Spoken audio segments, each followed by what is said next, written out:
പണ്ട് കാലത്ത് എഴുത്തു ഫലകമായി മനുഷ്യൻ മൃഗങ്ങളുടെ തോൽ ഉപയോഗിക്കുമായിരുന്നു. അതിനുവേണ്ടി വളർത്തുന്ന ഇളം കിടാവുകളുടെയോ ആടുകളുടെയോ തോല് സംസ്കരിച്ചെടുത്ത് നമ്മൾ ഈ തുകൽ വാദ്യങ്ങൾ ഉണ്ടാക്കുന്നത് പോലെ ആ തോലിൽ എഴുതുന്ന പതിവുണ്ടായിരുന്നു. അത്തരം തുകൽ എഴുത്ത് രീതി ചിലവേറിയതാണ്. അങ്ങനെയുള്ള തുകൽ നിർമ്മിക്കുന്ന, ആ തുകലിൽ എഴുതുന്ന, സംസ്കരിക്കുന്ന ഒരു കേന്ദ്രം നിലനിന്ന സ്ഥലത്ത്, ആ സ്ഥലത്തിനുണ്ടായ പേരാണ് പെർഗമം. ആ തുകലിന് പറയുന്ന പേര് പാർച്ച്മെൻ്റ് എന്നാണ്. പാർച്ച്മെൻസുകളുടെ ഒരു വിപണി നിലനിന്നിരുന്ന ഭൂപ്രദേശം എന്നർത്ഥത്തിൽ പെർഗമം എന്നീ സ്ഥലത്തിന് പേര് വന്നു. ഈ സ്ഥലത്ത് നമുക്കൊരു സഭയുണ്ടായി. ആ സഭയെ നമ്മുടെ കർത്താവായ യേശുക്രിസ്തു തൻ്റെ ദാസനായ യോഹന്നാനിലൂടെ ഒരാലോചന വഴി ശക്തീകരിച്ച് ഒരു ദൂതറിയിക്കുമ്പോൾ ആ സഭയോട് പറയുകയാണ്, ഇരുവായ്ത്തല മൂർച്ചയേറിയ വാൾ ഉള്ളവൻ നിന്നോട് അരുളി ചെയ്യുന്നത്, ഞാൻ നിന്നെ അറിയുന്നു. നീ എവിടെ പാർക്കുന്നു എന്ന് ഞാൻ അറിയുന്നു. അത് സാത്താൻ്റെ സിംഹാസനമുള്ളിടം എന്ന് അറിയുന്നു. സാത്താൻ്റെ സിംഹാസനമുള്ള ഇടത്ത് നീ നിൽക്കുന്നു എന്നത് പലപ്പോഴും പ്രസംഗകരൊരു കുറവ് പോലെയാണ് പറയുക. നിങ്ങൾ നിൽക്കുന്നത് സാത്താൻ്റെ സിംഹാസനമുള്ളിടത്താണ്. വാസ്തവത്തിൽ അതൊരു കുറവല്ല, അതൊരു ധൈര്യമാണ്. ആ ധൈര്യത്തെ പ്രകീർത്തിച്ചു കൊണ്ട് പറയുക, ഞാനതറിയുന്നു. ഇന്ന് വചനം കേൾക്കുന്നവരെ, ആ അറിവാണ് നമ്മുടെ ബലം എന്നുള്ളത്. നമ്മുടെ അവസ്ഥ അറിയുന്നൊരു യേശു, നാം എവിടെ നിൽക്കുന്നു എന്നറിയുന്നൊരു യേശു, നാം എന്തു ചെയ്യുന്നു എന്നറിയുന്നൊരു യേശു, നമ്മുടെ കർത്താവും രക്ഷിതാവുമായി ഇന്ന് നമ്മുടെ കൂടെ ഉണ്ടെന്നുള്ള ആ ബോധം നമുക്ക് ബലമേകട്ടെ. അത് നമുക്ക് ശക്തി തരട്ടെ. ഏത് സാത്താന്യ കൂടാരങ്ങളിലും അകപ്പെട്ടുപോയ തൻ്റെ ജനത്തിന് തിരിച്ച് ശക്തിയും ബലവും കൃപയും നൽകി അവരെ യഥാസ്ഥാനപ്പെടുത്താൻ കഴിയുന്ന ആ ദിവ്യ ഇടപെടൽ നിങ്ങൾക്ക് കൂടുതൽ ഉന്മേഷം തരട്ടെ എന്ന് ഞാൻ പ്രാർത്ഥിക്കുന്നു. പ്രാർത്ഥനയോടെ ഏതൊരാൾ ഇന്ന് വചനധ്യാനത്തിന് സന്നിഹിതരായിട്ടുണ്ടോ അവരെയൊക്കെ അനുഗ്രഹിക്കാൻ കഴിയുന്നൊരു ദൈവം അതിവിടെ ഇരിക്കുന്നവരെ മാത്രമല്ല, ദൂരത്ത് ഭവനങ്ങളിൽ ഈ ശബ്ദവരിക്കുള്ളിൽ ആരൊക്കെ ഇത് കേൾക്കുന്നു അവർക്കൊക്കെ ഈ രാത്രിയിലെ വചനം അനുഗ്രഹമായി തീരട്ടെ. ജീവൽ പ്രതിസന്ധികളുടെ നടുവിൽ നിരവധി ചോദ്യങ്ങൾ ചോദിച്ചു കൊണ്ടിരിക്കുന്ന നിങ്ങൾക്ക് വചനം ഉന്മേഷദായകമാകട്ടെ, വചനം ചൈതന്യമാകട്ടെ, വചനം രോഗശാന്തിയാകട്ടെ, വചനം ഇതുവരെ കാണാത്ത എല്ലാ പ്രതിസന്ധികളെയും പരിഹരിക്കുന്ന ദൈവിക ഇടപെടലാകട്ടെ. നമുക്ക് തിരികെ ഈ വിഷയത്തിലേക്ക് ഒന്ന് വരണം. നിങ്ങൾ തൽപരരാണെങ്കിൽ ഞാനൊരു ആമുഖ ചരിത്രം ഒന്ന് പറഞ്ഞുകൊണ്ട് തുടങ്ങാം. എവിടെയാണ് ഈ പെർഗമോസ് അല്ലെങ്കിൽ പെർഗമം? പുരാതന കാലത്ത്, പുതിയ നിയമകാലം എന്നൊക്കെ പറയുന്ന 1-ാം നൂറ്റാണ്ടിൻ്റെ കാലം, അല്ലെങ്കിൽ അതിൻ്റെ തൊട്ടു മുമ്പും പിമ്പുമുള്ളൊരു കാലം. ആ കാലത്ത് ഏറെ പ്രധാനപ്പെട്ട ഏഷ്യൻ നഗരങ്ങളിൽ ഒന്നായിരുന്നു പെർഗമം. ഏഷ്യ എന്ന് ബൈബിളിൽ പറയുന്നത് ഇന്നത്തെ ഏഷ്യ അല്ല. ആസ്യ അഥവാ ഏഷ്യ മൈനർ എന്ന് ബൈബിൾ ഉപയോഗിക്കുന്നത് ഇന്ന് തുർക്കി എന്ന് വിളിക്കുന്ന ഭൂപ്രദേശത്തിൻ്റെ ഭാഗമായിട്ടുള്ള സ്ഥലങ്ങളാണ്. ഈ പെർഗമം അടക്കമുള്ള സ്ഥലങ്ങൾ ഇന്നും ആ സ്ഥലങ്ങളിലുണ്ട്. ഈ പെർഗമത്തിൻ്റെ ഒരു പ്രത്യേകത, അതൊരു ശ്രദ്ധേയ നഗരമായിരുന്നു. കൊരിന്ത് ഒരു വാണിജ്യ നഗരമായിരുന്നു. ഫിലിപ്പിയ ഒരു സമ്പന്ന നഗരമായിരുന്നു. ഈ എഫസോസ് വളരെ പ്രധാനപ്പെട്ട മറ്റൊരു സമ്പന്ന നഗരമായിരുന്നു. എന്നാൽ പെർഗമോസിനെ ശ്രദ്ധേയമാക്കിയത് സമ്പത്തോ മറ്റേതെങ്കിലും സംഭവങ്ങളോ ആയിരുന്നില്ല. ആ നഗരം സംസ്കാര സമ്പന്നമായൊരു സ്ഥലമായിരുന്നു. അൻ ഏഷ്യൻ്റ് കൾച്ചറൽ സെൻറ്റർ എന്ന് വിശേഷിപ്പിക്കാം. പൗരാണികമായ ഒരു സാംസ്കാരിക കേന്ദ്രം. അതിന് രസകരമായൊരു ചരിത്രമുണ്ട്. പണ്ട് ലോകത്തിൽ ഏറ്റവും സുശക്തമായ, ഏറ്റവും ശ്രദ്ധേയമായ ഒരു ലൈബ്രറി നിലനിന്നിരുന്ന സ്ഥലം ഈജിപ്തിലെ അലക്സാൻഡ്രിയ ആയിരുന്നു. ബൈബിളിലും അതിന് ചില തെളിവുകളുണ്ട്.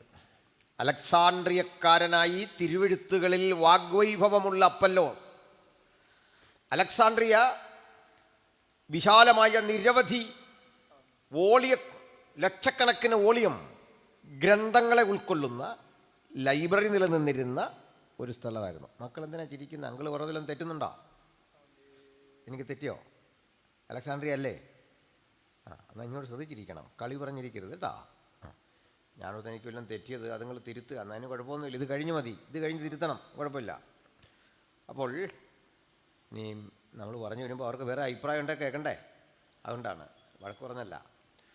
അപ്പോൾ ഇത്രയും പൗരാണികമായ ഈ നഗരത്തിൽ ഒരു വലിയ ലൈബ്രറി എന്നൊക്കെ കേൾക്കുമ്പോൾ ഇന്നത്തെ ഒരു ലൈബ്രറി സങ്കല്പമല്ല. കാരണം ഈ പുസ്തകങ്ങളോ ഈ പേപ്പറോ ഒന്നുമില്ല. മറിച്ച് മനുഷ്യൻ അന്ന് എഴുതാൻ ഉപയോഗിച്ചിരുന്നത് ഈജിപ്തിലെ നൈൽ നദിയുടെ തീരത്ത് വിടരുന്ന പാപ്പിറസ് എന്നൊരു ചെടിയുടെ തണ്ടിൽ നിന്ന് ലഭിക്കുന്ന പൾപ്പ് ലംബവും തിരശ്ചീനവുമായി അടുക്കി അമർത്തി അതിനകത്ത് നിന്ന് ഉള്ള ഈ പൾപ്പിനെ സംസ്കരിച്ചെടുക്കുന്ന പാപ്പിറസ് എന്ന ഒരു എഴുത്തുഫലകത്തിലായിരുന്നു ഇന്നത്തെ പേപ്പറിൻ്റെ പഴയ രൂപം. അതന്നും ഇന്നും ലഭ്യമാണ്. അന്നും ഇന്നും അതിന് നല്ല വിലയാണ്. ഈ പാപ്പിറസുകളിൽ എഴുതി അത്തരം ധാരാളം ചുരുളുകൾ സൂക്ഷിച്ചു വച്ചിരിക്കുന്നൊരു പുരാതന ലൈബ്രറി. കോടിക്കണക്കിന് വോളിയം ബുക്ക് അവിടെയുണ്ട്. ഖലീഫ ഉമർ ലോകം ഭരിക്കുന്ന കാലത്ത്, അല്ലെങ്കിൽ സൗദി അറേബ്യ ഭരിക്കുന്ന കാലത്ത്, അറേബ്യൻ ഭരണാധികാരിയായി മൂന്നാം ഖലീഫയാകുന്ന ഉമർ അധികാരമേറ്റ് കഴിഞ്ഞ് ഉമറിൻ്റെ ഒരു സേനാനായകൻ അലക്സാൻഡ്രിയയിലേക്ക് ചെല്ലുകയും ഈ ലൈബ്രറിക്ക് തീയിടുകയും ചെയ്തു. തീയിട്ട ലൈബ്രറി ഏകദേശം 3-3.5 മാസം നിന്ന് കത്തി എന്ന് പറയുമ്പോൾ ഇവിടെയുള്ള ഗ്രന്ഥച്ചുരുളുകളുടെ ഒരു അസുലഭമെന്ന് വിശേഷിപ്പിക്കാവുന്ന, അല്ലെങ്കിൽ ശ്രേഷ്ഠമെന്ന് വിശേഷിപ്പിക്കാവുന്ന ആ സ്റ്റോക്ക് അതെത്രയായിരുന്നു എന്ന് നിങ്ങളൊന്ന് ചിന്തിക്കാൻ കഴിയുന്നതിനപ്പുറത്താണ്. അതുവരെ ഇത് ലോകത്തിൻ്റെ വിജ്ഞാന കേന്ദ്രമായിരുന്നു അലക്സാൻഡ്രിയ. പഴയ നിയമത്തിൻ്റെ കയ്യെഴുത്തു പ്രതികൾ, അതുപോലെ തന്നെ പൊതുനിയമത്തിൻ്റെ പല എഴുത്തുകുത്തുകൾ സഭകൾക്ക് നടത്തിയിരുന്ന രേഖകളൊക്കെ ഈ ലൈബ്രറിയിൽ ഉണ്ടായിരുന്നു. ഇതൊക്കെ തീയിട്ട് നശിപ്പിച്ചു. അത് ശേഷമുള്ളൊരു കാര്യമാണ്. ഏതാണ്ട് 700-800 ആകുമ്പോൾ ക്രിസ്തുവിന് 800 വർഷത്തിനൊക്കെ ശേഷമുള്ള സംഭവമാണ്. പക്ഷെ അതല്ല വിഷയം. മറ്റൊരു പ്രധാന വിഷയമുണ്ട്. ആ വിഷയം ഈ പെർഗമവുമായി ബന്ധപ്പെട്ട ഇവിടെ ഭരിച്ചിരുന്ന യുമനസ് എന്നൊരു രാജാവ് ഉണ്ടായിരുന്നു. ഈ പെർഗമം ഭരിച്ച യുമനസ് എന്ന രാജാവ് തീരുമാനിച്ചു, ഈ അലക്സാൻഡ്രിയയിലെ ലൈബ്രറിയേക്കാൾ വലിയൊരു ലൈബ്രറി തനിക്ക് ഉണ്ടാക്കണം. തീർച്ചയായിട്ടും അത് വിജയിക്കും. കാരണം താഴെ മനോഹരമായൊരു നദിയാണ്. ആ നദി, അതിൻ്റെ ഓരത്ത് നിന്ന് വിശാലമായൊരു മല. ആ മലക്ക് ഏകദേശം 1200 അടി ഉയരമുണ്ട്. ആ മലമുകളിലാണ് പെർഗമ സ്ഥിതി ചെയ്യുന്നത്. അവിടെ ഈ വിജ്ഞാന കേന്ദ്രം സ്ഥാപിച്ചാൽ ലോകത്തിന് മുഴുവൻ ശ്രദ്ധ ആകർഷിക്കുന്ന നിലയിലാണ്. ഒരു 15 കിലോമീറ്റർ ദൂരത്തേക്ക് നോക്കിക്കഴിഞ്ഞാൽ അങ്ങകലം മെഡിറ്ററേനിയൻ കടൽ കാണാം. ആ മെഡിറ്ററേനിയൻ കടലിൽ കൂടി കടന്നു പോകുന്ന കപ്പലുകളിലിരിക്കുന്ന ആളുകൾക്ക് മലമേലിരിക്കുന്ന ഈ പട്ടണം കാണാം. ഈ പട്ടണം ആകർഷണീയമാ, മനോഹരമാ. അതിനുവേണ്ടി അദ്ദേഹം ചെയ്തത്, അലക്സാൻഡ്രിയൻ ലൈബ്രറിയുടെ ചുമതല വഹിക്കുന്ന ആ പുസ്തകത്തിൻ്റെ മുഴുവൻ അധികാരിയായ, അല്ലെങ്കിൽ ലൈബ്രറിയൻ നമ്മൾ വിളിക്കുന്ന ആളിന് കൂടുതൽ പണം കൊടുത്തുകൊണ്ട് ഇങ്ങോട്ട് കൊണ്ടുവന്നു. പക്ഷെ അയാൾ പിടിക്കപ്പെട്ടു. ഈജിപ്തിലെ ചക്രവർത്തി അയാളെ തടവിലാക്കി. ടോളമി തടവിലാക്കുക മാത്രമല്ല, ഇനി ഒരു പാപ്പിറസിൻ്റെ ഷീറ്റും പെർഗമത്തേക്ക് കയറ്റി അയക്കാൻ പാടില്ല. അവരുടെ എഴുത്തും വിജ്ഞാനമൊക്കെ ഇവിടം കൊണ്ട് തീരണം. അങ്ങനെ പേപ്പർ അല്ലെങ്കിൽ അന്നത്തെ പാപ്പിറസിൻ്റെ ഡിസ്ട്രിബ്യൂഷൻ ഏതാണ്ട് നിർത്തിവെച്ചു. പകരം ഇവർ കണ്ടെത്തിയ ഒരു എഴുത്തു വിദ്യയാണ് ഈ പെർഗമം എന്ന പേരിന് കാരണമായി തീർന്ന പാർച്ച്മെൻറ്റ്സ് അഥവാ മൃഗത്തോലിലെ എഴുത്ത്. എന്തിനാ ഇതൊക്കെ പറഞ്ഞെന്നറിയോ? ഇത് കേട്ടാൽ നിങ്ങൾക്ക് പെട്ടെന്നൊരു രോഗശാന്തിയൊന്നും വരില്ല എന്ന് എനിക്കറിയാം, ഒരു അത്ഭുതമൊന്നും പെട്ടെന്ന് സാധിക്കില്ലെന്ന് എനിക്കറിയാം. പക്ഷെ ഒരു വിഷയത്തിന് തെളിവ് തരാനായിട്ടാണ്. എന്താണെന്നറിയണ്ടേ? ഈ തുകൽ ധാരാളമായതോടുകൂടി ഇത് പാർച്ച്മെൻറ്റ്സിനേക്കാൾ പാപ്പിറസിനേക്കാൾ കാലദൈർഘ്യത്തോടെ വിവരം ശേഖരിക്കാൻ കഴിയുന്ന ഒന്നായി. മൃഗത്തോൽ എഴുതിയാൽ ഈ ചെടിയിൽ നിന്ന് കിട്ടുന്ന അസംസ്കൃത വസ്തുവിനേക്കാൾ ഇത് ലാസ്റ്റ് ചെയ്യും. ഈ ചുരുളിന് ഡിമാൻഡായി. ഇതിലെഴുതുന്ന ശീലം സർവ്വസാധാരണമായി. അത് ചിലവേറി. അപ്പം അങ്ങനെ ചിലവേറുമ്പോൾ മൃഗങ്ങളെ കിട്ടണം ധാരാളം, അല്ലെങ്കിൽ വലിയ പ്രയാസമാണ്. പുതിയ നിയമത്തിൻ്റെ 27 പുസ്തകമൊക്കെ പണ്ട് മൃഗത്തിൻ്റെ തോലിൽ എഴുതണമെങ്കിൽ എത്ര ആടിനെ കൊല്ലണമെന്ന് ചിന്തിച്ചിട്ടുണ്ടോ? ഞാനിതൊരിടത്ത് ക്ലാസ് എടുത്തപ്പോൾ കേട്ട പാർട്ടി പറയാം, ഞാനതല്ല ചിന്തിക്കുന്നത്, ആ ആടിൻ്റെ മാംസമൊക്കെ എങ്ങോട്ട് പോയെന്നാണ് ഒരാൾ പറഞ്ഞ. എത്ര കാളക്കിടാവിനെ കൊല്ലണം ഒരു പുതിയ നിയമം തയ്യാറാക്കാൻ? അത്തരം ഒരു പുതിയ നിയമം കൊണ്ട് ഇനി പഴയ നിയമം കൂടെ ചേർത്തൊരു സമ്പൂർണ്ണ ബൈബിളാണെങ്കിൽ നമുക്ക് ഇത്രയും പേര് നോക്കിയാൽ ഒരു ബൈബിൾ കൊണ്ട് യോത്തിന് വരാൻ പറ്റില്ല. ഓരോ ചുരുളുകളാണ്, ഓരോ അധ്യായത്തിൻ്റെ ചുരുള് വേണം. സങ്കീർണമായൊരു പ്രക്രിയയാണ്. അതിനാണ് ആലയത്തിൽ തന്നെ പണ്ടിത് സൂക്ഷിച്ചത്. യേശു പതിവ് പോലെ പള്ളിയിൽ ചെന്നു. അവൻ പുസ്തക ചുരുൾ തുറന്നു, അത് വായിച്ചിട്ട് തിരികെ അവിടെ വച്ചു. കാരണം എന്താ? ഇന്നൊക്കെയാണ് നമ്മുടെ നാട്ടിൽ കിടത് കൊണ്ടുവന്ന് നോക്കൂലി മേടിക്കാൻ യൂണിയൻകാർ വരും. കണ്ടോ, അന്നത്തേക്ക് സ്ഥിതി. ദൈവം നമുക്ക് ഈ പുസ്തകമാക്കി തന്ന വളരെ നന്നായി. അന്നത്തേക്ക് ഒരു സ്ഥിതി അതാണ്. മെമ്പർ ഇവിടെ കണ്ടുണ്ടല്ലേ, പ്രശ്നം ഉണ്ടാക്കുമോ? ഇല്ല, കുഴപ്പമില്ല. സോറി, പറഞ്ഞു വന്നത് ഇങ്ങനത്തെ ഒരു പരിസ്ഥിതി പണ്ടുണ്ടായിരുന്നു. അപ്പോൾ അതിനെ ഇന്ന് കാണുന്നൊരു നിലയിലേക്ക് രൂപപ്പെടുത്തിയ അഭിവൃദ്ധിജനകമായ ചരിത്രം ഒത്തിരിയുണ്ട്. അതും പറയേണ്ടതുണ്ട്. കാരണം ഈ പുസ്തക രൂപത്തിൽ ആദ്യം മഷി പുരണ്ട് നമ്മുടെ കയ്യിലെത്തിയ കൃതിയും ബൈബിളാണ്. കമ്പ്യൂട്ടറിലാദ്യം കമ്പ്യൂട്ടറൈസ് ചെയ്യപ്പെട്ട കൃതിയും ബൈബിളാണ്. പാർച്ച്മെൻറ്റ്സിലാദ്യം എഴുതിയതും പാപ്പിറസിൽ എഴുതിയതും ഒക്കെ ബൈബിളാണ്. എന്തിന് മലയാളത്തിലേക്ക് അച്ചടി വന്നപ്പോൾ അച്ചടി മഷി ആദ്യം പുരണ്ടതും ബൈബിളിലാണ്. ഒരുപക്ഷെ അച്ചടി വിദ്യ ഗുഡൻസ്ബർഗ് കണ്ടുപിടിക്കുന്നത് തന്നെ ബൈബിളിൻ്റെ അച്ചടിക്ക് ഏറ്റവും അധികം പ്രാധാന്യത ഉണ്ടായത്. അതൊക്കെ മറ്റൊരു വിഷയം. ഈ പാർച്ച്മെൻറ്റ്സ് അതിലെ എഴുത്തുകൾ ശക്തമായപ്പോൾ ഇത് മറ്റൊരു രൂപത്തിലും പ്രയോജനപ്പെട്ടു. ദീർഘവർഷങ്ങളിരിക്കുന്ന ഇത്തരം എഴുത്തുകളിൽ ഈ ഭൂപ്രദേശത്തിൻ്റെ പലയിടങ്ങളിലുള്ള മാന്ത്രികന്മാർ മാന്ത്രിക രഹസ്യങ്ങളെ എഴുതാൻ പദ്ധതി കിട്ടും. കാരണം കാലഹരണപ്പെടാതെ അവിടെ ഇരിക്കും. അത് വിറ്റാൽ വലിയ പണം കിട്ടും. ഈ മാന്ത്രിക ഗ്രന്ഥങ്ങൾക്ക് വലിയ വിലയാണ്. അനാവശ്യമായി മനുഷ്യരാരും അതിൽ തൊടില്ല. ഒരുതരം ഭയം നിമിത്തം മന്ത്രതന്ത്രങ്ങൾ എഴുതി വച്ചിരിക്കുന്ന ഈ ചുരുളുകൾക്ക് വലിയ വിലയായി. ആ ചുരുളുകൾ ആരും അപകരിച്ചു കൊണ്ട് പോകാതിരിക്കാൻ ഇതിനോട് ചേർത്ത് സർപ്പങ്ങളുമായി ബന്ധപ്പെട്ട കഥകൾ പരന്നു. ചിലപ്പോഴൊക്കെ പറയാൻ തുടങ്ങി, ഈ ഗ്രന്ഥങ്ങൾ സൂക്ഷിച്ചിരിക്കുന്ന ഇടത്ത് നാഗങ്ങളെ കാവലാക്കിയിരിക്കുകയാണ്. പണം വിടർത്തിയാടുന്ന നാഗങ്ങളുടെ നടുവിലൂടെ വേണം നിങ്ങൾ പെർഗമോസിലെ ഈ ഗ്രന്ഥപ്പുരക്കകത്ത് കടക്കാൻ. മാത്രമല്ല, പാപ്പിറസിൻ്റെ ഇവിടേക്കുള്ള വിതരണം തടസ്സപ്പെടുത്തിക്കൊണ്ട് ഈജിപ്തുകാർ നമ്മളോട് ചെയ്ത ആ വലിയ തിന്മയ്ക്ക് പകരം വീട്ടണമെങ്കിൽ മന്ത്രതന്ത്രാദികൾ അറിയാവുന്ന ആളുകളെ കൊണ്ടുവന്ന് ഈ മന്ത്രങ്ങൾ പഠിപ്പിച്ച് നമ്മുടെ സാംസ്കാരിക അഭിവൃദ്ധി വളർത്തുക മാത്രമല്ല, നമ്മെ ഇങ്ങനെ ചെറുക്കാൻ വന്നവരോടൊക്കെ പ്രതികാരം വിട്ടുവാനുള്ളൊരു വഴി കൂടിയായി ഈ സംവിധാനങ്ങളെ കാണണമെന്ന് അന്ധവിശ്വാസികളായ അന്നാട്ടിലെ ഭരണകൂടം തിട്ടൂരമിട്ടു. പരിണിതഫലമായിട്ട് തങ്ങൾ ഈ സംവിധാനങ്ങൾ ഉപയോഗിച്ചുകൊണ്ട് ഈ നാഗങ്ങളെ കാവലിരുത്തിക്കൊണ്ട് എന്ന് പ്രചരിപ്പിച്ചുകൊണ്ട് അതിനുള്ളിലേക്ക് പ്രവേശിക്കുന്നവർക്ക് കനത്ത ഫീസ് ഈടാക്കിക്കൊണ്ട് കുറേ കഴിഞ്ഞപ്പോൾ എല്ലാവരെയും അമ്പരപ്പിച്ചുകൊണ്ട് വൈദ്യശാസ്ത്രം അവിടെ വളർന്നു. തൊട്ടടുത്ത മെഡിക്കൽ കോളേജിൽ നിങ്ങൾ ചെന്നാൽ അവിടെ ഒരു പ്രതിമ കാണാം. കോട്ടയത്തുണ്ട്, തിരുവനന്തപുരത്ത് കൊണ്ട് മെഡിക്കൽ കോളേജുകളുടെ മുമ്പിൽ ഒരു മനുഷ്യൻ്റെ പ്രതിമ കാണാം. ഹിപ്പോക്രാറ്റസ് എന്ന പേര്. അയാൾ ഇവിടുത്തുകാരനായിരുന്നു. ആ ഏതൊരു ഡോക്ടറും ഈ ഓത്തെടുത്തുകൊണ്ട്, ഈ പ്ലഡ്ജ് എടുത്തുകൊണ്ട് വേണം ഡോക്ടറാകാൻ.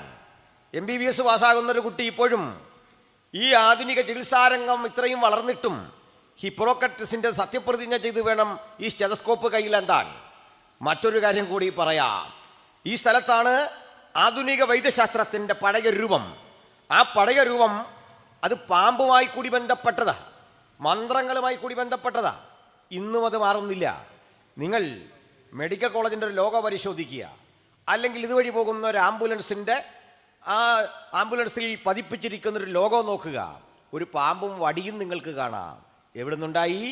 പണ്ട് പണ്ട് പണ്ട് പെർഗമോസിൽ രൂപപ്പെട്ടു വന്ന ആധ്യാത്മികത ശാസ്ത്ര സിദ്ധാന്തങ്ങൾക്ക് വഴിമാറിയ ആധുനിക കാലത്തും അതിൽ നിന്ന് പൂർണ്ണമായി മുക്തമാകാതെ നിൽക്കുന്നൊരു കാഴ്ച കാണാം. എന്തിനാ ഇത്രയും പറഞ്ഞെന്നറിയണ്ടേ? പ്രധാനപ്പെട്ടൊരു കാര്യം പറയാനാ. ക്രമേണ ജനങ്ങളുടെ ഭക്തി വർദ്ധിക്കാൻ ഈ നാഗത്തെ അവിടെ ഉള്ള ആളുകൾ ആരാധിക്കാൻ തുടങ്ങിയെന്ന് മാത്രമല്ല, 800 അടി ഉയരം വരുന്ന ബഹുനിലകളോടുകൂടിയ ഒരഗ്രം മലയിൽ ചെന്ന് സ്പർശിക്കുന്ന, കാരണം ഉയരത്തിലുള്ള മലയുടെ താഴെ നിന്ന് മുതൽ കെട്ടിപ്പൊക്കി കെട്ടിപ്പൊക്കി മുകളിലേക്ക് എത്തിക്കുന്ന ഒരു പടുകുറ്റൻ ദേവാലയം ഈ നാഗദേവന് വേണ്ടി ഒരുങ്ങി. ആ ദേവൻ്റെ പേര് അസ്ക്ലയോപ്പയസ് എന്നായിരുന്നു. ആ പേരുള്ള ആരെങ്കിലും ഉണ്ടെങ്കിൽ ഒന്ന് കൈപൊക്കിക്ക്. ഇല്ല, ഇനി ബാക്കി പറയാമല്ലോ. അസ്ക്ലയോപ്പയസ്. ഈ അസ്ക്ലയോപ്പയസിൻ്റെ ചിത്രമാണ് മെഡിക്കൽ കോളേജിലെ കുഞ്ഞുങ്ങളുടെ ഈ അവരുടെ ഫയലിലും നമ്മൾ ചീട്ടെടുക്കുമ്പോഴൊക്കെ കാണുന്ന ആ പാമ്പും വടിയില്ലേ, ഇതന്നെ കക്ഷി. ഇത് സാത്താന്യ ചിന്തകളുടെ പ്രതിരൂപമായി കണ്ട് ആളുകൾ ഇതിൻ്റെ മുമ്പിൽ കൂടി പോകുമ്പോൾ ഭയന്നു. ചിലർ പണമെറിഞ്ഞു, ചിലരവിടെ ചെന്ന് തെറ്റുകൾ ഏറ്റുപറഞ്ഞു. ക്രമേണ ക്രമേണ ഇതിന് മറ്റൊരു രൂപം കൈവന്നു. ഈ ഗ്രന്ഥച്ചുരുളുകൾ കൂട്ടിയിട്ടിരിക്കുന്നതിൻ്റെ അപ്പുറത്തൊരു ഇരുണ്ട ഇടനാഴി. ആ ഇടനാഴിക്കുള്ളിൽ ധാരാളം സർപ്പങ്ങളെ വളർത്തിയവർ. നിങ്ങൾ അവിടേക്ക് ചെന്നാൽ രോഗശാന്തി ലഭിക്കണമെന്നുണ്ടെങ്കിൽ ഈ നാഗദേവതകളെ പൂജിച്ചുകൊണ്ട് ഇതിനകത്തൊരു ദിവസം കഴിച്ചു കൂട്ടണം. അങ്ങനെ കഴിക്കുമ്പോൾ അവർ പ്രാർത്ഥിക്കുന്നത്, ഇവ വന്ന് തങ്ങളെ ഒന്ന് തലോടിപ്പോകണം, ദേഹത്തൊന്ന് ഇഴയണം. നമ്മളൊക്കെ എന്താഗ്രഹിക്കുന്നോ നേരെ അതിൻ്റെ ഓപ്പോസിറ്റ്. എന്തെന്നാണ്? പാമ്പ് വന്ന് ദേഹത്തൊന്ന് ഇഴഞ്ഞാൽ രോഗസൗഖ്യം കിട്ടുമെന്ന് ആളുകൾ വിശ്വസിച്ചിരുന്നു അവിടെ. മനസ്സിലായോ? ഞാൻ ഈ പാമ്പെന്ന് ഒത്തിരി പറഞ്ഞിട്ട് നിങ്ങൾക്ക് ബുദ്ധിമുട്ടാണ്. കാരണം പാമ്പിൻ്റെ പേര് ഇപ്പോൾ അതിഥി എന്നായല്ലോ. പാമ്പിനെ വിളിക്കേണ്ട എങ്ങനെ? അതിഥി. പണ്ടൊക്കെ നമ്മൾ ചർച്ചിൽ പറയാറുണ്ട് നമുക്കൊരു അതിഥി ഉണ്ട്. ഇപ്പോൾ അത് പറയില്ല. അതിഥി ഉണ്ടെന്ന് പറഞ്ഞാൽ നമ്മൾ ഈ റെസ്ക്യൂവിന് ആളിനെ വിളിക്കും, ഓഫീസേഴ്സ് വരും, വിഷയമാവും അല്ലേ? പേരൊക്കെ മാറിപ്പോയി കാലം കഴിഞ്ഞപ്പോൾ. അതൊക്കെ പോട്ടെ. ഇത്രയും ഞാൻ പറഞ്ഞത് ഒരു സുപ്രധാന കാര്യം പറയാനാണ്. ഒരല്പം കൂടെ എഫക്റ്റ് തന്നാലും കൊള്ളാം കേട്ടോ. ശ്രദ്ധിക്കുന്നുണ്ടോ?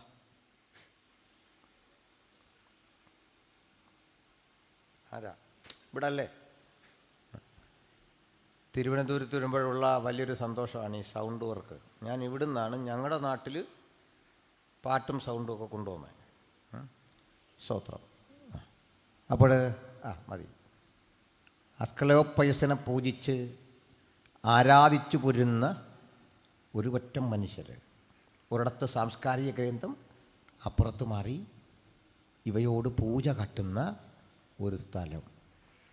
ബൈബിളിൽ പാമ്പുകൾ പാപത്തിൻ്റെയും ചതിയുടെയും പൈശാചിക പ്രവൃത്തിയുടെ സിമ്പലാണ്, പ്രതീകമാണ്. ഉൽപ്പത്തി വിളിച്ചത് പാമ്പ്, വെളിപ്പാട് വിളിച്ചത് പഴയ പാമ്പ്, പിശാചും സാത്താനുമായ പഴയ പാമ്പ്.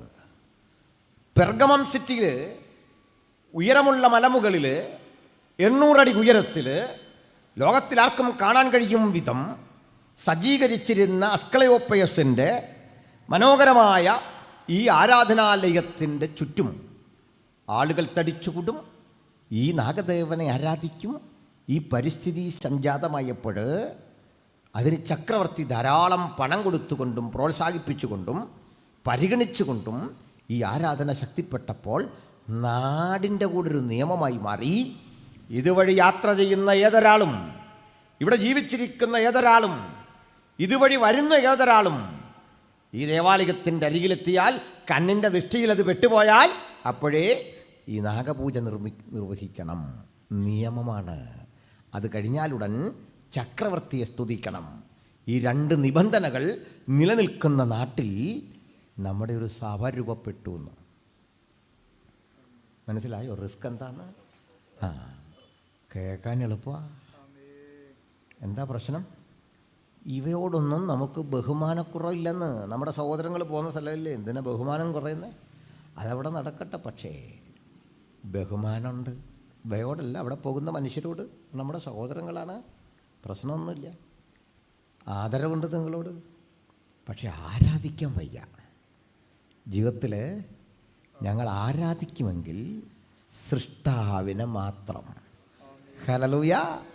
സൃഷ്ടാവിനെ മാത്രം ആരാധിക്കുമെന്ന് പ്രതിജ്ഞാബദ്ധരായ ഞങ്ങൾ ആ ചിന്തയിൽ അടിയുറച്ചു നിന്നുകൊണ്ട് ഞങ്ങൾ എന്തുകൊണ്ടാ സൃഷ്ടാവിനെ മാത്രം ആരാധിക്കുന്നു എന്ന ചിന്തയുടെ കാരണം ഉലകത്തോട് വിശദീകരിക്കുന്ന സന്ദേശത്തിൻ്റെ പേരാണ് സുവിശേഷം.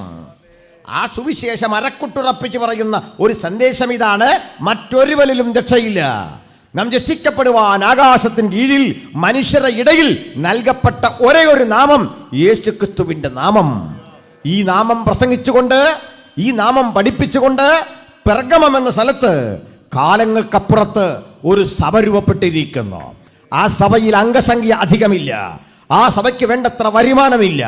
ആ സഭയിൽ ഏതെങ്കിലും തരത്തിൽ ഭൗതികമായി ശ്രദ്ധിക്കാൻ ഒരു രാഷ്ട്രീയ പിൻബലമില്ല.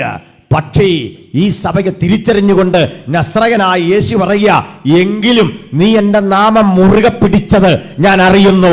ദൈവത്തിൻ്റെ വചനം കേൾക്കുന്ന എൻ്റെ പ്രിയപ്പെട്ട സഹോദരീ സഹോദരന്മാരെ, ഭക്തന്റെ കരുത്ത് സാമുദായികമായ പിൻബലത്തിലല്ല, രാഷ്ട്രീയ പിൻബലത്തിലല്ല, സാമ്പത്തികമായ ശക്തിയിലല്ല, പ്രതിമാസ ശമ്പളത്തിലല്ല, ആരെങ്കിലും നൽകുന്ന നന്മയിലല്ല. നീ എൻ്റെ നാമം മുറുകെ പിടിച്ചു. ആ നാമം മുറുകെ പിടിക്കാൻ ഈ രാത്രി ആര് ഹൃദയംഗമായി അടുത്ത് ചെല്ലും? സൗണ്ടിന് എന്തൊക്കെയോ ഒരവാഗത പോലൊക്കെ ഒന്ന് ശ്രദ്ധിക്കണേ. ഇവിടെ വരുമ്പോൾ അത് പതിവുള്ളല്ല, ശ്രദ്ധിക്കണം. പ്രിയപ്പെട്ടവരെ, നമുക്ക് മനസ്സിലാകുന്നു ഈ പെർഗമോസ് എന്ന് പറയുന്ന സ്ഥലത്ത് ഈ നിലനിന്നിരുന്ന പരിസ്ഥിതിക്ക് നടുവിൽ പ്രാർത്ഥനാ നിർഭരം ഒരു സഭ അങ്ങോട്ട് ശക്തിപ്പെട്ടു.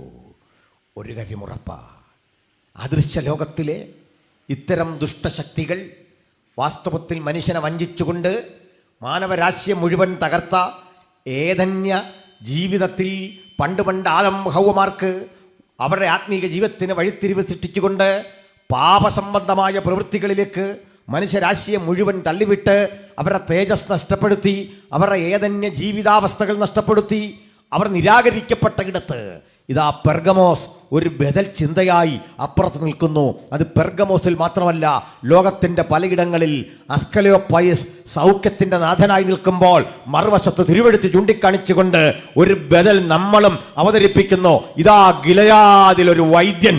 ഗിലയാദിൽ വൈദ്യനില്ലയോ? അവിടെ സുഗന്ധ തൈലമില്ലയോ? ആ സുഗന്ധ തൈലത്തിൻ്റെ വിപണിയാണ്, വിതരണമാണ് സുവിശേഷമെങ്കിൽ സർവാശ്വാസങ്ങളുടെയും ഉറവിടമായ നസ്രയനായ യേശു എന്ന ഗിലയാദിലെ വൈദ്യൻ നമ്മുടെ ജീവിതത്തിൻ്റെ സമാശ്വാസമായി, നമ്മുടെ ജീവിതത്തിൻ്റെ അഭിമാനമായി, നമ്മെ തൊട്ടുണർത്തുന്നവനായി ഈ രാത്രി നമ്മുടെ മധ്യേ നടകൊള്ളുന്നുണ്ട്. ഏത് അശുദ്ധാവസ്ഥയിലും ഏത് പരാജയാവസ്ഥയിലും നമ്മെ സഹായിക്കാൻ കഴിയുന്ന ആ ദൈവസാന്നിധ്യം പുതിയ വിടുതലാകട്ടെ, പുതിയ അനുഭവമായി തീരട്ടെ. നമുക്ക് യേശുവോട് ചേർന്ന് നടന്ന് ആ ബലമൊന്ന് ആർജിച്ചെടുക്കാം. കർത്താവേ, അടിയനെ ഒന്ന് തൊടണമേ, അടിയനെ ഒന്ന് തൊടണമേ. ഇതിനിടയിൽ പെർഗമോസിലെ അസ്ക്ലെയോപ്പയസ് എന്ന നാഗദേവന്റെ ദേവാലയത്തിൽ ചെന്ന് ഇത്തരം പാമ്പുകളുടെ കൂടാരത്തിൽ അഭയം പ്രാപിച്ച മനുഷ്യർ പലരും മരിക്കും. മരിച്ച കേസൊന്നും ഇല്ല, ഇന്നല്ലല്ലോ കാലം.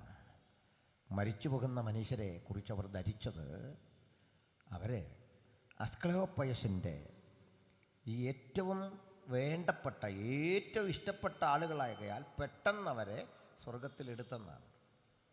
മനസ്സിലായില്ല? അപ്പോൾ പിന്നെ ചത്താലും പ്രശ്നമില്ല, വിഷയമൊന്നുമില്ല. ചാകുന്നത് പുണ്യമാണ്. ഇതിൻ്റെ ദംശനമറ്റ് മരിക്കുന്നതെന്തോ പുണ്യമാണ്. അതിനെ പൂജിക്കുന്നതെന്തോ പുണ്യമാണ്. ഇന്ന് നമ്മുടെ എല്ലാം മാനസികാവസ്ഥ ഇന്ന് ആ ഒരു നിലയിലേക്ക് പതുക്കെ മാറ്റിക്കൊണ്ടിരിക്കുക.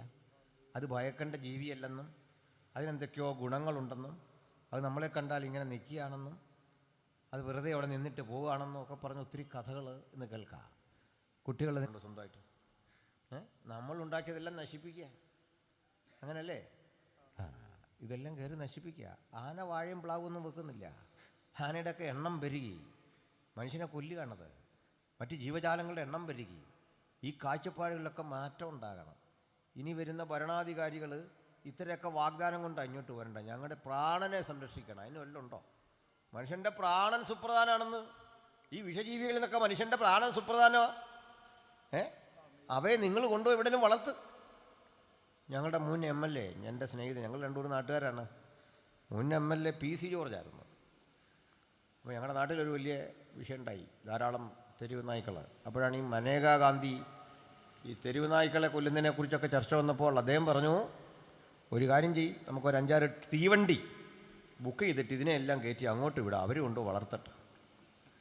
ഈ പേപ്പട്ടിയെല്ലാം കൂടെ ഇതെന്തിനാ പറഞ്ഞറിയണ്ടേ? നായ്ക്കൾ, നാഗങ്ങൾ, ആനകൾ, ഇതൊക്കെ ആവശ്യത്തിന് വേണം. ഇതൊക്കെ മനുഷ്യന് പ്രകൃതി നിലനിൽക്കാൻ ഇതൊക്കെ വേണ്ടെന്നൊന്നും അഭിപ്രായമില്ല. പ്രകൃതിയെ ഏറ്റവും അധികം സംരക്ഷിക്കുന്ന മനുഷ്യനാണ്. മനുഷ്യൻ അവൻ്റെ ആഹാരത്തിന് ആവശ്യമുള്ളത് എടുക്കുന്നത്, നശിപ്പിച്ച് കളയുന്നില്ല, പുതിയത് പ്ലാൻ ചെയ്യുക. കാരണം മനുഷ്യനാണ് സൃഷ്ടിയുടെ മകുടം. മനുഷ്യനാണ് ഈ ജീവജാലങ്ങളുടെയൊക്കെ നിയന്ത്രണത്തിന് പരിപാലനത്തിനും തയ്യാറെടുക്കുന്നത്. മറ്റേയൊക്കെ നാച്ചുറലാണ്. അതായത് നമ്മുടെ ലീ ചാറ്റ്ലിയർ എന്ന പേരുള്ള ഒരു ഭൗതിക ശാസ്ത്രജ്ഞനുണ്ടല്ലോ, ചില കുട്ടികൾ ലേ ഷാറ്റ്ലിയർ എന്നാണ് പറയുക. അദ്ദേഹം പറയുന്നൊരു സിദ്ധാന്തമുണ്ട്. ലീ ചാറ്റ്ലിയൻ തിയറി എന്താണെന്ന് അറിയണ്ടേ? പരിസ്ഥിതി ഘടകങ്ങളുടെ മാറ്റം മുഖേന നമ്മുടെ ഈക്വലിബ്രിയം തകരുമ്പോഴൊക്കെ പ്രകൃതി പുതിയ പുതിയ ഈക്വലിബ്രിയം സൃഷ്ടിച്ചുകൊണ്ടിരിക്കും. പുതിയ പുതിയ സന്തുലിതാവസ്ഥ അത് സൃഷ്ടിച്ചുകൊണ്ടിരിക്കും. അത് നാച്ചുറലാണ്, അത് പ്രകൃതിദത്തമാണ്. മനുഷ്യൻ ചെയ്യുന്ന ഈ കൃത്രിമമായ ഏർപ്പാടുകളല്ല. ഇവിടെ എന്താണ് ഞാൻ പറയാൻ ഉദ്ദേശിച്ചത്? പെർഗമം ഉയർത്തിയത് ദൈവസന്നിധി ജീവിച്ചിരുന്ന മനുഷ്യരെ, ആ മനുഷ്യർക്ക് കൊടുത്തിരുന്ന ജീവിത സൗകര്യങ്ങൾക്കപ്പുറത്ത് ഏറ്റവും നിഷിദ്ധമായ ഭീകരമായ ജീവജാലങ്ങളെ പ്രകീർത്തിച്ചുകൊണ്ട് ചികിത്സാ സംവിധാനങ്ങൾ അതുമായി ബന്ധപ്പെടുത്തിക്കൊണ്ട് ഉണ്ടാക്കിയെടുത്ത ആ ദേവാലയങ്ങൾ ഭയജനകമായ പ്രതിസന്ധി സമൂഹത്തിന് സൃഷ്ടിച്ചപ്പോൾ നോക്കണം, ഞാനൊരു കാര്യം ഉറപ്പോടെ പറയാം, ഇത്തരത്തിലെ ദുരാചാരങ്ങൾക്ക്, അനാചാരങ്ങൾക്ക്, അന്ധവിശ്വാസങ്ങൾക്ക് തടയിടാൻ കെൽപ്പുള്ള ഉലകത്തിലെ ഉജ്ജ്വലമായ സിദ്ധാന്തത്തിന്റെ പേരാണ് സുവിശേഷം. എല്ലാത്തരം അജ്ഞതയോടും അന്ധവിശ്വാസങ്ങളോടും കലഹിച്ചുകൊണ്ടാണ് സുവിശേഷം അതിൻ്റെ ആധിപത്യം ലോകത്തിൻ്റെ 5 വൻകരകളിലും സ്ഥാപിച്ചതെങ്കിൽ ഞങ്ങൾ ദൈവത്തിൽ വിശ്വസിക്കുന്നു, അവിടുത്തെ പരമാധികാരത്തിൽ വിശ്വസിക്കുന്നു, ദൈവപുത്രനിൽ വിശ്വസിക്കുന്നു, അവിടുത്തെ ദൈവരാജ്യത്തിൽ വിശ്വസിക്കുന്നു, അവിടുത്തെ പരിശുദ്ധാത്മാവിൽ വിശ്വസിക്കുന്നു, അവിടുത്തെ ദൈവപുത്രന്റെ മടങ്ങിവരവിൽ അവൻ്റെ രാജ്യത്തിൽ വിശ്വസിക്കുന്നു. അതിന് പുറത്തുള്ള വിശ്വാസധാരകളെ, കാഴ്ചപ്പാടുകളെ, മാനവീയ വിരുദ്ധമായ ചിന്തകളെ, അന്ധവിശ്വാസങ്ങളെ ഒക്കെ ദൂരീകരിച്ചുകൊണ്ട് മനുഷ്യനെ പരിഷ്കൃതിയുടെ ആധുനികമായൊരു ബോധത്തിലേക്ക് നയിക്കാൻ സുവിശേഷമാണ് ഇടപെട്ടത്. അതിവിടെ മാത്രമല്ല, ലോകത്തിന്റെ സകല മണ്ഡലങ്ങളിലും സുവിശേഷം അതിന്റെ കൃത്യമായ ഇടപെടലുകൾ അന്ന് നടത്തുന്നത് ഇന്നും തുടർന്നുകൊണ്ടിരിക്കുകയാണെങ്കിൽ ഈ രാത്രി വചനം പ്രസംഗിക്കുമ്പോൾ ഞങ്ങൾ കേവലമായ ആത്മരക്ഷയുടെ ഒരു ദൂത് എന്നത് മാത്രമല്ല ഈ പറയുന്നത്. മനുഷ്യ ജീവിതത്തിന്റെ സമഗ്രമായ മാറ്റത്തിന് ഹേതു യേശുക്രിസ്തുവിന്റെ സുവിശേഷമാണ്. ആ സുവിശേഷത്തിന്റെ പവിത്രത, അതിന്റെ മഹനീയത, അതിന്റെ സത്യസന്ധത, അതിനെ ഈ രാത്രി ഒരിക്കൽ കൂടി ഉയർത്തിക്കൊണ്ട് ഇപ്രകാരം പറയട്ടെ, മറ്റൊരുവരിലും രക്ഷയില്ല. നാം രക്ഷിക്കപ്പെടുവാൻ ആകാശത്തിന് കീഴിൽ മനുഷ്യരുടെ ഇടയിൽ നൽകപ്പെട്ട ഏക നാമം കർത്താവായ യേശുക്രിസ്തുവിന്റെ ശ്രേഷ്ഠ നാമം. ഹല്ലേലൂയ. ഇത് പറയാൻ ഒരു കാര്യമുണ്ട്. ഞാൻ വികാസനം ഓർമ്മപ്പെടുത്തിയല്ല, ഈ ഡിബേറ്റുകളെ കുറിച്ചൊന്നും ഇങ്ങനെ പ്രസംഗിക്കാറില്ല. അതൊക്കെ അതിൻ്റെ വഴിക്ക് ആരോടും പിണങ്ങിയൊന്നും ചെയ്യുന്ന കാര്യമല്ല. തന്നല്ല, ഞങ്ങൾ മുൻകൈ എടുത്താൽ ഇതൊന്നും ചെയ്യുന്നു. ഞങ്ങളെ ഇത്തരം പ്രോഗ്രാമുകളിലേക്ക് ക്ഷണിക്കുമ്പോൾ പ്രതിവാദം പറയാൻ പോകുന്നതാണ്. ഇപ്പം ഞങ്ങളും ഇത്തരം പ്രോഗ്രാമുകൾ അനൗൺസ് ചെയ്യാറുണ്ട്, ആരും വരാറില്ല. എന്നോട് അടുത്ത കാലത്ത് ഒരാൾ ചോദിച്ചു, ഇപ്പോൾ ഡിബേറ്റ് ഒന്നും ഇല്ലേ? ഞാൻ പറഞ്ഞു, അതിപ്പോൾ ഒറ്റയ്ക്ക് നിന്ന് നമുക്ക് ഒറ്റയ്ക്ക് ഇന്ന് സമൂഹഗാനം പാടാൻ പറ്റുമോ പ്രിനു? പറ്റില്ല. എത്ര ശ്രമിച്ചാലും ഒറ്റയ്ക്ക് സമൂഹഗാനം പാടാമോ? ഇല്ല. ഒറ്റയ്ക്ക് ഗ്രൂപ്പ് ഡാൻസും കളിക്കാൻ പറ്റില്ല. ഇപ്പോൾ ആരും വരുന്നില്ല. ഇപ്പോൾ ഞങ്ങളിവിടെ നിൽപ്പുണ്ട്, എങ്ങും പോയിട്ടില്ല. എന്താണെന്നറിയണ്ടേ? സുവിശേഷം സ്ഥാപിച്ചതും അതിൻ്റെ ഉപദേശങ്ങളുമെല്ലാം പണ്ട് കാലം മുതലേ തുടങ്ങിയ സംവാദങ്ങളാണ്. 3 പ്രധാന സംവാദകർ ബൈബിളിലുണ്ടായിരുന്നു. ഒരാൾ അപ്പല്ലോസാണ്, ഒരാൾ പൗലുസാണ്, ഒരാൾ ബർണ്ണവാസാണ്. 3 പേരും 3 തരത്തിലാണ്. അതിലൊന്ന് അപ്പല്ലോസ്. ഓരോരുത്തരെടുത്താൽ ഒരുവനെക്കുറിച്ച് പറയുക, അവൻ അവരെ മിണ്ടാതാക്കി. ഒരാളുടെ ശൈലി മിണ്ടാതാക്കും എതിരാളിയെ. അടുത്ത ആൾ വന്നിട്ട് പറയാണ്, അവരെ പരസ്യമായി ഖണ്ഡിച്ചു കളഞ്ഞു. ഒരുതം മിണ്ടാതാക്കി, പിന്നാലെ വന്നാൾ ഖണ്ഡിച്ചു കളഞ്ഞു. ഇനി ഒരാൾ വന്നിട്ട് ക്രിസ്തു തന്നെ ദൈവപുത്രനെന്ന് തെളിയിച്ചു. എൻ്റെ സഹോദരൻ അനിൽകുമാർ അയ്യപ്പനും രാഹുൽ ഈശ്വറുമായിട്ട് തിരുവനന്തപുരത്ത് ഈ ആഴ്ച ഒരു ഡിബേറ്റ് ഉണ്ട്. ഞങ്ങളെല്ലാം ദൈവം ഏൽപ്പിച്ചൊരു ജോലി ഇതാണ്. ഞാനും പണ്ട് രാഹുൽ ഈശ്വറുമായി 5 മണിക്കൂർ നീണ്ടു നിന്നൊരു ഡിബേറ്റുകൾ കണ്ടാണ്. രസകരമാണത്. അതിൽ ഒരു കാര്യം പറയാതെ വയ്യ. ചിലയിടത്ത് പറയുന്നൊരു കാര്യമാണ്, ഇവിടെ പറഞ്ഞിട്ടുണ്ടോ എന്നറിയില്ല. ഇന്ത്യ പണ്ട് 600 ചെറിയ രാജ്യങ്ങളാണ്, നാട്ടുരാജ്യങ്ങളാണ്, പ്രിൻസ്ലി സ്റ്റേറ്റുകളാണ്. ചെറിയ രാജ്യങ്ങൾ, നാട്ടുരാജാക്കന്മാർ ഭരിച്ച സ്ഥലങ്ങളാണ്. ഈ നാട്ടുരാജാക്കന്മാർ ആധിപത്യത്തിന് വേണ്ടി തമ്മിലടിക്കുന്നു. ചെറിയ ചെറിയ രാജ്യങ്ങൾ 600-ലധികം ഉണ്ട്. സർദാർ വല്ലഭായ് പട്ടേലാണ് ഇന്ത്യക്ക് സ്വാതന്ത്ര്യം കിട്ടിയ അനന്തരം ഇവയൊക്കെ ഇന്ത്യൻ യൂണിയനിലേക്ക് ചേർക്കുന്നത്, അതിന് നേതൃത്വം കൊടുക്കുന്നത്. അങ്ങനെയാണ് നമ്മൾ അദ്ദേഹത്തെ ഉരുക്ക് പട്ടേൽ എന്നൊക്കെ വിളിക്കുന്നത്, ആ നിശ്ചയദാർഢ്യം അങ്ങനെയാണ്. അപ്പോൾ അതുവരെ ഇതെല്ലാം ചെറിയ രാജ്യങ്ങളാണ്. 47-ൽ ഇന്ത്യക്ക് സ്വാതന്ത്ര്യം കിട്ടിയപ്പോൾ ഇന്ത്യയുടെ ഭാഗം ആകാതെ മാറി നിന്ന മനുഷ്യരാണ് നമ്മൾ മലയാളികൾ. നമ്മളല്ല അതിന് കാരണം.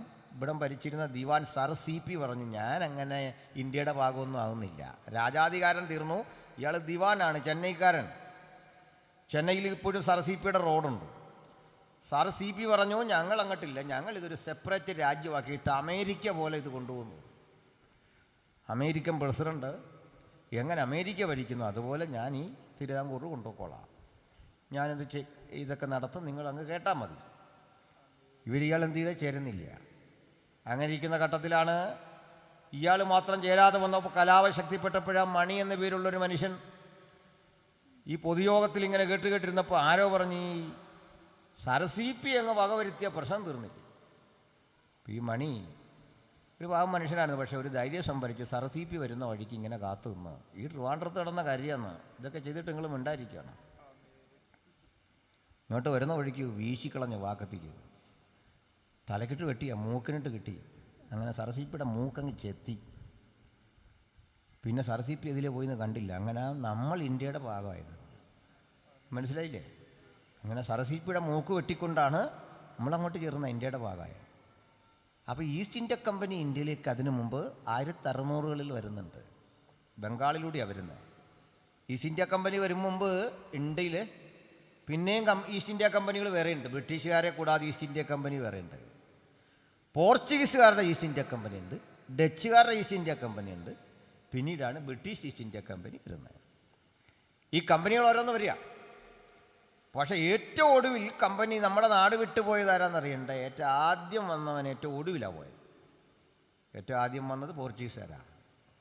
പോർച്ചുഗീസുകാർ പോകുന്നത് എന്താണെന്നറിയണ്ടേ? 1961-ലാണ്, 47-ലല്ല. 47 സ്വാതന്ത്ര്യം കിട്ടിക്കഴിഞ്ഞ് ഒരു 14 വർഷം കൂടെ നമ്മുടെ നാട്ടിൽ തമ്പടിച്ചിട്ടാണ് 1961 നമ്മുടെ ഗോവയൊക്കെ ഇങ്ങോട്ട് ചേർന്നത്. നമ്മുടെ മാഹി ഉണ്ടല്ലോ, മയ്യഴിപ്പുഴ, അതൊക്കെ പറയുന്ന ആ സ്ഥലമെല്ലാം ഇങ്ങോട്ട് തീർന്നേ 61-ലാണ്. അങ്ങനെ ഘട്ടം ഘട്ടമായിട്ടാണ് ഇവരൊക്കെ ഇന്ത്യയുടെ ഭാഗമാകുന്നത്. രാഹുൽ ഈശ്വറിൻ്റെ ഒരു കാര്യമാണ്, നല്ല സുഹൃത്താണ് നമ്മുടെ. അപ്പോൾ നിങ്ങൾ ആ ഡിബേറ്റ് കാണണം, ഓൺലൈനിൽ കിട്ടിയേക്കും. പറഞ്ഞു വന്നത് ലെപ്രിനൻ്റെ അടുത്ത് ചോദിച്ചാൽ മതി, ഞാൻ ഇട്ട് കൊടുക്കാം. അപ്പോൾ പ്രിയപ്പെട്ടവരെ, ഇവരിങ്ങോട്ട് വരിക. അപ്പോൾ ഇങ്ങോട്ട് വരുമ്പോൾ സിറാജുദ്ദൗള എന്ന പേരുള്ള ഒരു രാജാവ് ബംഗാൾ വരിക. അയാളെ തോൽപ്പിച്ചു വരുന്നു. ഇങ്ങനെ തോൽപ്പിച്ച് വരുമ്പോൾ നമ്മുടെ നാട്ടിൽ നല്ല കരുത്തരായ സൈനിക ശക്തിയുള്ള രാജാക്കന്മാരുണ്ട്. പഴശ്ശിരാജയൊക്കെ മോശമല്ല. പഴശ്ശിരാജയും ടിപ്പു സുൽത്താനും എല്ലാം വലിയ ശക്തരാണ്. ഈ യുദ്ധങ്ങളുമായി ബന്ധപ്പെട്ട് ഒത്തിരി വിശ്വാസവും ആചാരമൊക്കെ അവിടെ നിലനിന്നിരുന്നു. ആ വിശ്വാസവും ആചാരമൊക്കെ നിലനിൽക്കുമ്പോൾ ഇവർ തമ്മിലും അടിക്കും. എങ്ങനെ ഇന്ത്യ ബ്രിട്ടീഷുകാരുടെ കയ്യിൽ ചെന്നെന്നറിയണ്ടേ? ബ്രിട്ടീഷുകാരുടെ കാര്യം പറഞ്ഞു വരുമ്പോഴേക്ക് നാട്ടിലെ ചില ആളുകൾ ഞങ്ങളെ തെറ്റിദ്ധരിച്ചിട്ട് പറയണ്ട, നമ്മളാരാണ്ട് ഈ ബ്രിട്ടീഷുകാരെ ഫോൺ ചെയ്ത് വരുത്തിയ പോലെയാണ്. മനസ്സിലായില്ലേ? നമ്മളെല്ലാം ബ്രിട്ടീഷുകാരായിട്ട് എന്തോ ഒരു അടുപ്പമൊക്കെ ഉണ്ട്, നമ്മൾ കൊണ്ടുവന്ന അവരെ എന്നൊരു ധാരണയുണ്ട്. അങ്ങനെയല്ല, ഇവരെ കൊണ്ടുവന്ന ആരാന്നറിയണ്ടേ? പറയാം. ഇപ്പോൾ പഴശ്ശിരാജയും ടിപ്പുവും കൂടെ അടിക്കുക. അപ്പോൾ ടിപ്പുവിനെ തോൽപ്പിക്കാൻ പഴശ്ശിരാജയ്ക്ക് തന്നെ കഴിയില്ല എന്ന് കണ്ടാൽ പഴശ്ശിരാജ അപ്പോഴേ ബ്രിട്ടീഷുകാരെ കൂട്ടുവിളിക്കും. ബ്രിട്ടീഷുകാർക്കൊരു പരിപാടിയുണ്ട്. ഈ പഴശ്ശിരാജയെ തമ്മിൽ ഭിന്നിപ്പിച്ച പഴശ്ശിരാജയുടെ അമ്മാച്ചൻ അവിടെയുണ്ട്, കേരളവർമ്മ. കേരളവർമ്മയും പഴശ്ശിരാജ അമ്മാവനെയും മരുമോനെയും കൂടെ അടുപ്പിച്ചു. അവർ രണ്ട് ഭാഗത്തായി. അപ്പോഴാണ് പഴശ്ശിരാജ ബ്രിട്ടീഷുകാർക്ക് എതിരായി. അതിനു മുമ്പ് അവർ വലിയ ലോഹ്യമാണ്. എന്തിനാണെന്നറിയണ്ടേ? ടിപ്പുവിനെ ഓടിക്കണം. ഇതാ കാര്യം. അപ്പം ടിപ്പുവിനെ ഓടിക്കാൻ വേണ്ടി തയ്യാറായി. അപ്പം ടിപ്പുവിനെ അമക്കി കഴിഞ്ഞപ്പോൾ, അമർച്ച ചെയ്ത് കഴിഞ്ഞപ്പോൾ ബ്രിട്ടീഷുകാർ ഇതിൻ്റെ പഴശ്ശിരാജയ്ക്കെതിരായി. അപ്പോൾ പഴശ്ശിരാജയുടെ നല്ല കരുത്തരായ സൈനികരൊക്കെ ഉണ്ട്. അതിൻ്റെ സ്മാരകമൊക്കെ ഞാൻ വയനാട്ടിൽ പോയി അടുത്ത കാലത്തും കണ്ടു. അപ്പോൾ ശക്തിമത്തായ യുദ്ധം നടക്കുമ്പോൾ നമ്മുടെ നാട്ടിൽ നല്ല പടയാളികളുണ്ട്. നമ്മുടെ നാട്ടിലെ പടയാളികളുടെ ഒരു പ്രത്യേകത, ഈ പട്ടാളമല്ല, അന്നത്തെ പട്ടാളം നല്ല ആയോധന കല പഠിച്ചവരാണ്. ആയുധകല, ആയോധന കല എന്ന് പറഞ്ഞാൽ അഭ്യാസം പഠിച്ചവരാണെന്ന്. ഒരുത്തൻ തന്നെ ഒരു 10, 18, 20 പേരെ അടിച്ചിടും. അതുപോലത്തെ പരിപാടിയാണ്. വാൾ കൊണ്ടൊക്കെ വാൾപ്പയറ്റ് തുടങ്ങിക്കഴിഞ്ഞാൽ അത് ഭയങ്കര ഒരു കലയാണ്. ആരും നോക്കി നിൽക്കും. ഇന്നും അതിനുണ്ടൊരു ശ്രേഷ്ഠത. അതിന് നിയമവും കാര്യങ്ങളും ഒക്കെ ഉണ്ട്, നമുക്കറിയില്ലെന്നേ ഉള്ളൂ. ചുമ്മാ കയറി ഇങ്ങനെ വീശിയ അത് വാൾപ്പയറ്റാവില്ല, അല്ലെങ്കിൽ വടിപ്പയറ്റും ഒക്കെ ഉണ്ട്. അപ്പോൾ അതിന് മുമ്പ്, യുദ്ധത്തിന് മുമ്പ് നമ്മുടെ നാട്ടിലൊരു കാര്യമുണ്ട്. യുദ്ധം തുടങ്ങുന്നതിന് മുമ്പ് ജോലിസിനെ വിളിച്ച് സമയം നോക്കണം, യുദ്ധം തുടങ്ങാവുന്നു. പുള്ളി പെർമിഷൻ തരും. ഏതായാലും പെർമിഷൻ കൊടുത്തു. യുദ്ധം തുടങ്ങാൻ പോവാണ്. രാഹുകാലം നോക്കണം, ഗുളികോദയം നോക്കണം, ഇതെല്ലാം ഡിക്ലെയർ ചെയ്തത്.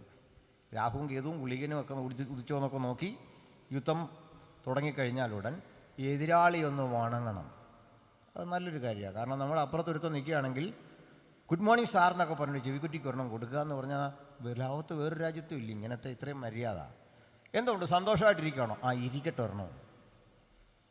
ഇതാണല്ലോ അതിൻ്റെ ഒരു ആധുനിക വേർഷൻ അല്ലേ? രണ്ടുപേരും അടിവെക്കുന്നതിന് മുമ്പ് എതിരാളിയെ വണങ്ങണം. എതിരാളിയെ വണങ്ങി, ഭൂമിയെ വണങ്ങി, സൂര്യനെ വണങ്ങി, മാതാപിതാക്കളെ ഓർത്തു, ഗുരുക്കന്മാരെ ഓർത്തു. അങ്ങനെ ഈ ഓർമ്മയെല്ലാം കഴിഞ്ഞ് ഇതിൻ്റെ പരിപാടിയിലേക്ക് കിടക്കുകയാണ്. ഇടതുകാല് വെച്ചു, വലതുകാല് വെച്ചു എന്നൊക്കെ പറയുമല്ലോ. എന്നിട്ട്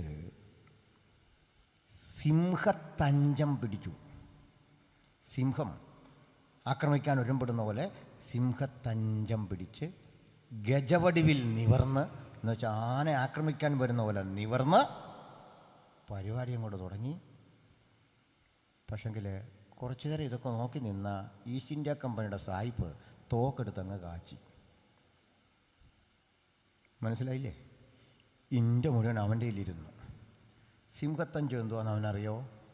ഇല്ല. ഗജവടിവിൽ നിവരാൻ അവനറിയോ? ഇല്ല. രാഹുകാലം അവനറിയോ? ഇല്ല. ഗുളികോദയം അവൻ എന്താന്ന് കണ്ടിട്ടുണ്ടോ? ഇല്ല. ഗുളികൻ എന്താ, സിംഹത്തഞ്ചം എന്താണെന്നറിയാത്തവൻ തോക്കെടുത്ത് കാച്ചി ഇന്ത്യ മുഴുവൻ അവൻ പിടിച്ചു. എന്നിട്ടിപ്പം നമ്മൾ പറയാണ്, നമ്മളെ നോക്കിയിട്ട് പറയാം, നമ്മളിത് കൊടുത്തു എന്ന് പറഞ്ഞാൽ എന്തൊരു കഷ്ടമാണ്. നമ്മളാരാണ്ട കൊടുത്തേ ആണോ? ഇല്ല. അങ്ങനെ ഇന്ത്യ മുഴുവൻ അവൻ പിടിച്ചു, അവൻ്റെ കയ്യിലായി. പക്ഷെ ഒരു കാര്യം, പെർഗമം എങ്ങനെ സാത്താന്യാധിപത്യത്തിന് കീഴിലായോ, ആ സാത്താന്യാധിപത്യത്തിന് കീഴിൽ കിടന്ന പെർഗമത്തിൽ സുവിശേഷകരെങ്ങനെ ചെന്നുപറ്റി ആ നാടിൻ്റെ ചിത്രം മാറ്റി വരച്ചോ, അതുപോലെ ഇന്ത്യയിൽ ബ്രിട്ടീഷ് ആധിപത്യം വരുമ്പോൾ ആ ബ്രിട്ടീഷുകാർ കൊള്ളയടിക്കാൻ വന്നെങ്കിൽ ബ്രിട്ടീഷുകാരുടെ കൂടെ ഈ രാജ്യത്തിലേക്ക് പുസ്തകവുമായി വന്ന സുവിശേഷ പ്രവർത്തകരുണ്ട്. അവരൊരു തരി മണ്ണും കൊള്ളയടിച്ചില്ല, ഒരു പിടി കുരുമുളകും കൊണ്ടുപോയില്ല, ഈ നാട്ടിൽ നിന്നൊന്നും അപഹരിച്ചില്ല.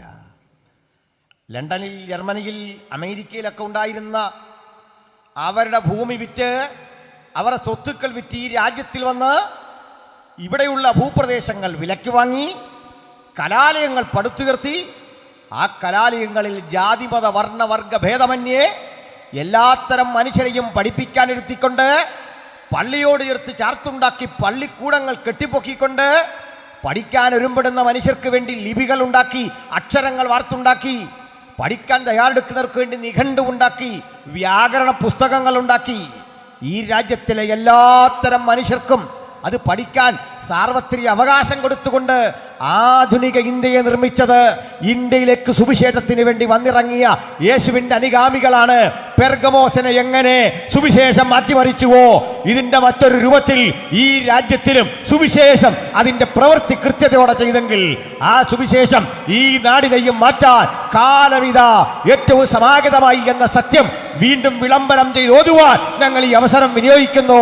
ആ സുവിശേഷത്തിന്റെ മഹിമ യേശുക്രിസ്തുവിന്റെ രാജ്യത്തിന്റെ സ്ഥാപനമാണെങ്കിൽ അതൊരക്ഷരാർത്ഥ രാജ്യമല്ല, അവന്റെ ആത്മീയ രാജ്യം ഓരോ മനുഷ്യന്റെ ഹൃദയത്തിൽ വരിക എന്ന വലിയ ചിന്തയാണ് അതിന്റെ പ്രകാശനം. ചുരുക്കി പറഞ്ഞാൽ ഇന്ത്യയിൽ നിലനിന്നിരുന്നൊരു സാമൂഹ്യ വ്യവസ്ഥിതിയിൽ സുവിശേഷം അതിൻ്റെ പ്രവൃത്തി എങ്ങനെ ചെയ്തു, എങ്ങനെ നിർവഹിച്ചു? ഞാൻ ഒന്ന് രണ്ട് കാര്യങ്ങൾ ഒന്ന് പറയാം. എന്നോട് ആളുകൾ പറയാറുണ്ട്, ഈ സുവിശേഷം വരുന്നതിന് മുമ്പും ഇന്ത്യക്ക് ഒരു പൈതൃകമുണ്ട്, ഇന്ത്യക്കൊരു ചരിത്രമുണ്ട്, ഇന്ത്യക്ക് അതിശ്രേഷ്ഠങ്ങളായ ഒട്ടേറെ ആധ്യാത്മിക ചിന്തകളും ഗ്രന്ഥങ്ങളുമുണ്ട്, അത് പഠിപ്പിച്ച ശ്രേഷ്ഠന്മാരായ മഹൽ വ്യക്തികളുണ്ട്. ഞാനിതൊന്നും നിരാകരിക്കുന്നില്ല. പക്ഷെ പ്രശ്നം എവിടെയാണ്? ഇന്ത്യയിൽ മഹത് വ്യക്തിത്വങ്ങളുണ്ട്, ഇന്ത്യയിൽ ശ്രേഷ്ഠാചാര്യന്മാരുണ്ടായിരുന്നു, ഇന്ത്യയിൽ വൈജ്ഞാനിക ലോകം ശക്തമായിരുന്നു. പക്ഷെ പ്രശ്നം എന്താണെന്നറിയണ്ടേ? നിങ്ങൾ കേട്ട് മനസ്സിലാക്കിക്കോ. ഇന്ത്യയുടെ ഈ ബൃഹത്തായ ചരിത്രത്തിൽ എവിടെയെങ്കിലും ഇന്ത്യയിലെ ആചാര്യശ്രേഷ്ഠന്മാർ ആരെങ്കിലും മനുഷ്യൻ തുല്യനാണെന്ന് പഠിപ്പിച്ച ഒരു രേഖ കാണിക്കാമോ? മനുഷ്യൻ തുല്യനാണ്? ഇല്ല. രണ്ട്, എല്ലാ മനുഷ്യരെയും തുല്യാവകാശങ്ങളെ പറ്റി പറഞ്ഞില്ല എന്ന് മാത്രമല്ല, നിങ്ങൾ ഇങ്ങോട്ട് ശ്രദ്ധിക്കുന്നേ, നിങ്ങൾ അങ്ങോട്ട് തിരിഞ്ഞിട്ട് എന്ത് കാണിക്കാണ്? അതൊക്കെ അവർ അഡ്ജസ്റ്റ് ചെയ്തിരുന്നോളൂ. ഈ തിരിഞ്ഞിരിക്കുന്ന ആളുകൾ അവർക്കൊരു കസേര കൊടുക്കാൻ താല്പര്യം കാണിച്ചില്ലല്ലോ. ഇങ്ങോട്ട് ശ്രദ്ധിച്ചേ. അപ്പോൾ ഇന്ത്യയിലെ ഒരു കൃതികളിലും മനുഷ്യൻ തുല്യനാണെന്ന് പഠിപ്പിച്ചില്ലെന്ന് മാത്രമല്ല, വ്യത്യസ്തനാണ്, സൃഷ്ടിയിൽ വ്യത്യസ്തനാണ്. ചിലർ ശ്രേഷ്ഠകരമായ പൗരോഹിത്യത്തിന്, ചിലർ രാജ്യം ഭരിക്കാനുള്ള രാജാക്കന്മാരായിട്ട്, ചിലർ കച്ചവടം ചെയ്യാനുള്ള വണിക്കുകളായിട്ട്, ചിലർ പാദസേവ ചെയ്യാനുള്ള സേവകരായിട്ട്, അതിനും താഴെ ദൃഷ്ടിയിൽപ്പെട്ടാലും ദോഷമുള്ളവരായി 10ൽ പരം ലക്ഷണങ്ങളോട് കൂടിയ ആളുകളെ 1935 കമ്മീഷൻ കണ്ടെത്തുന്നുണ്ട്. ഇത്തരത്തിൽ പലതരത്തിൽ ചിതറിക്കിടക്കുന്ന മനുഷ്യരെ, ഈ മനുഷ്യരുടെ സൃഷ്ടിയെക്കുറിച്ച്, അവരെക്കുറിച്ചൊക്കെ വ്യത്യസ്ത ഭാവങ്ങൾ പറഞ്ഞപ്പോൾ വിശുദ്ധ ബൈബിളും സുവിശേഷവും പഠിപ്പിച്ചതെന്താ? അവൻ ഭൂതലത്തിലെങ്ങും കുടിയിരിക്കാൻ ഒരുത്തനിൽ നിന്ന് മനുഷ്യജാതിയെ ഒക്കെ ഉളവാക്കി അവരുടെ നിവാസത്തിന് അതിരുകളും കാലങ്ങളും നിശ്ചയിച്ചു. സർവശക്തനായ ദൈവം ഒരുവനാണെന്നും അവന്റെ സൃഷ്ടിയിൽ ജാതി, മതം, വർണ്ണം, വർഗം ഇവയില്ലാതെ ആദിയിൽ ദൈവം മനുഷ്യനെ സൃഷ്ടിച്ചപ്പോൾ ആണും പെണ്ണുമായി സൃഷ്ടിച്ചെന്നും 2 വിധ വർഗങ്ങളാണ് ഭൂമിയിലെ സകല മനുഷ്യരുടെയും ഉത്ഭവത്തിന് ഹേതുവായി തീർന്നതെന്നും സ്ത്രീയെന്നും പുരുഷനുമെന്നുമുള്ള ആ ഡൈക്കോട്ടമിക്ക് അപ്പുറത്ത് മറ്റൊന്നുമില്ലാത്ത വിധം പ്രപഞ്ച സൃഷ്ടിയുടെ, മനുഷ്യ സൃഷ്ടിയുടെ മനോഹാരിത വിളിച്ചു പറയുന്ന ബൈബിളിന്റെ സിദ്ധാന്തം ഈ രാജ്യത്തിലേക്ക് വന്ന മിഷനറിമാർ ഉദ്ഘോഷിക്കപ്പെട്ടപ്പോൾ ഈ രാജ്യം നൂറ്റാണ്ടുകളായി പരിപാലിച്ചു പോന്നിരുന്ന ചാതുർവർണ്ണ്യ വ്യവസ്ഥയുടെ ഏറ്റവും ഹീനമായ, ഭീകരമായ അടിമത്തത്തിന്റെ ആഴങ്ങളെ മുഴുവൻ തകർത്തുകൊണ്ട് യേശുക്രിസ്തുവിന്റെ സുവിശേഷം അതിന്റെ മഹത്തരമായ, ശ്രേഷ്ഠകരമായ ആ സവിശേഷത ഉയർത്തിപ്പിടിച്ചെങ്കിൽ ആ സുവിശേഷത്തിന്റെ മഹിമ വീണ്ടും ആവർത്തിച്ചുകൊണ്ട് ഞങ്ങൾ സുവിശേഷത്തെ വീണ്ടും നിങ്ങളുടെ മുമ്പിൽ പുനരാവിഷ്കരിക്കുന്നു. തന്റെ ഏകജാതനായ പുത്രനിൽ വിശ്വസിക്കുന്ന ഏവനും നശിച്ചു പോകാതെ നിത്യജീവൻ പ്രാപിക്കേണ്ടതിന് ദൈവപിതാവ് തന്റെ പുത്രനെ ലോകത്തിന് നൽകുവാൻ തക്കവണ്ണം ഈ ലോകത്തെ സ്നേഹിച്ചു. ദൈവം തന്റെ പുത്രനെ ലോകത്തിലേക്ക് അയച്ചത് ലോകത്തെ നശിപ്പിക്കാനല്ല, ലോകം ദൈവത്തെ സ്വീകരിച്ച് പുത്രനാൽ അനുഗ്രഹിക്കപ്പെടേണ്ടതിന്. ഇനി എന്താണ് കാരണം? പെർഗമോസിലേക്കും മടങ്ങി വരണം. ഇരുട്ടിൻ്റെ പൈശാചിക ശക്തികളുടെ കേന്ദ്രമായി അന്നറിയപ്പെട്ടിരുന്ന ഈ പെർഗമോസിൽ ഒരു സഭ, ഞാൻ പറഞ്ഞു അംഗസംഖ്യ ചെറുതാ, ആളുകൾ കുറവാ, ആളുകൾ കുറവുള്ള, ജനാവലി കുറവുള്ള ആ സഭ അവരുടെ ശ്രേഷ്ഠത പറയുക, നിങ്ങൾ അംഗസംഖ്യ ചുരുക്കമാണ്, പക്ഷേ എൻ്റെ നാമം മുറുകെ പിടിച്ചു. മുറുകെ പിടിക്കുമ്പോൾ ഒരു കാര്യം ഓർത്തുകൊള്ളണം, നാം പിടിച്ചിരിക്കുന്ന കരത്തിൻ്റെ ശ്രേഷ്ഠത, ആ ശ്രേഷ്ഠതയിലാണ് വിശ്വസിക്കണ്ടേ. ഞാനൊരു ഉദാഹരണം പറയാറുണ്ട്. ഒരിക്കൽ ഒരു കുഞ്ഞ് കലാലയത്തിലേക്ക് വരികയാണ്. ആ സ്കൂൾ ബസ് വഴിയിൽ നിർത്തി. അവനെന്തോ വാങ്ങാൻ കയറി. അവനുദ്ദേശിച്ച വസ്തു കിട്ടുന്നില്ല. കുറേ കടകളിൽ കൂട്ടി അലഞ്ഞ് അവനത് വാങ്ങിക്കൊണ്ടുവരികയാണ്. നിർഭാഗ്യം, അപ്പോഴേക്കും കലാലയത്തിൻ്റെ ഗേറ്റ് അടച്ചു. അത് ക്ലോസായി. ഇനി പ്രവേശനമില്ല. അവൻ വീട്ടിൽ നിന്ന് പോന്നു. സ്കൂളിലെത്തിയില്ല. അവൻ ഇരിക്കാനിടമില്ല. ഒന്നും അറിഞ്ഞുകൂടാ. അവന് ദുഃഖിതനായി. അവൻ്റെ മാതാപിതാക്കൾ സ്കൂളിലേക്ക് വിട്ടതാ. ഒരു തരത്തിലും പരീക്ഷിക്കപ്പെടുന്നില്ല. അവൻ ഈ ഗേറ്റിൽ കിടന്ന്, അതിൻ്റെ മുമ്പിൽ കിടന്ന് ഇങ്ങനെ ഇടിച്ച് ശബ്ദം ഉണ്ടാക്കി. ഗേറ്റ് തുറന്നിട്ട് ചെറിയൊരു കിളിവാതിലിലൂടെ ഒരു മനുഷ്യൻ പുറത്തേക്ക് നോക്കി. വാച്ചറ, ആ ഗേറ്റ് കീപ്പറാ. എന്താ കുട്ടി? അങ്കിൾ ഇത് തുറക്കുമോ? എനിക്കകത്ത് പ്രവേശിക്കണം. വാച്ചിലേക്ക് നോക്കിയിട്ട് പറഞ്ഞ്, 15 മിനിറ്റ് ലേറ്റായി കഴിഞ്ഞു, എനിക്കിനി തുറക്കാൻ നിർവാഹമില്ല. ഒരു രക്ഷയില്ല, ഒരു രക്ഷയില്ല. ഞാൻ നിസ്സഹായനാണ്. എനിക്ക് കിട്ടുന്ന സജഷൻ അതാണ്. നീ വെയിറ്റ് ചെയ്യ, ഉച്ചവരെ ഇവിടെ ഇരിക്കും. അത്രയും കരുണ അയാൾ കാണിച്ചു. ഈ കുട്ടി ദുഃഖിച്ചു. കനത്ത വെയിൽ വരുന്നു, ഇവിടെ ഇരിക്കാൻ പ്രയാസമുണ്ട്. ഈ ഗേറ്റ് കീപ്പർക്ക് ഒരു കരുണയും കാണിച്ചുകൂടാ. നിയമം അങ്ങനെ. പ്രിൻസിപ്പൽ ശിക്ഷിക്കും. വീട്ടിൽ വളരെ ദൂരേക്ക് യാത്ര ചെയ്യണം, വീട്ടിലേക്ക് തിരിച്ചു പോകാൻ. ഒരു ദിവസം നഷ്ടപ്പെടുന്നു. അവൻ ദുഃഖിതനായി. ഒടുക്കം തിരികെ നടക്കുക. ഗേറ്റിൻ്റെ അവിടെ നിൽക്കാൻ നിർവാഹമില്ലാതെ ദൂരേക്ക് നടന്ന് കരഞ്ഞുകൊണ്ട് പോകുന്ന ഈ കുഞ്ഞിന് അഭിമുഖമായി ഒരു മനുഷ്യൻ വരിക. ഒരു സാധു മനുഷ്യൻ. ആ മനുഷ്യൻ ചോദിച്ചു, കുഞ്ഞെ അവിടെ നിൽക്കേ, എന്തിനാ കരയുന്നേ? അങ്കിൾ, ബുദ്ധിമുട്ടി അവൻ പറഞ്ഞു, വീട്ടിലേക്ക് പോകാൻ ഇനി നിർവാഹമില്ല. 4 മണി വരെ എനിക്ക് എങ്ങോട്ട് പോകണമെന്നറിയില്ല.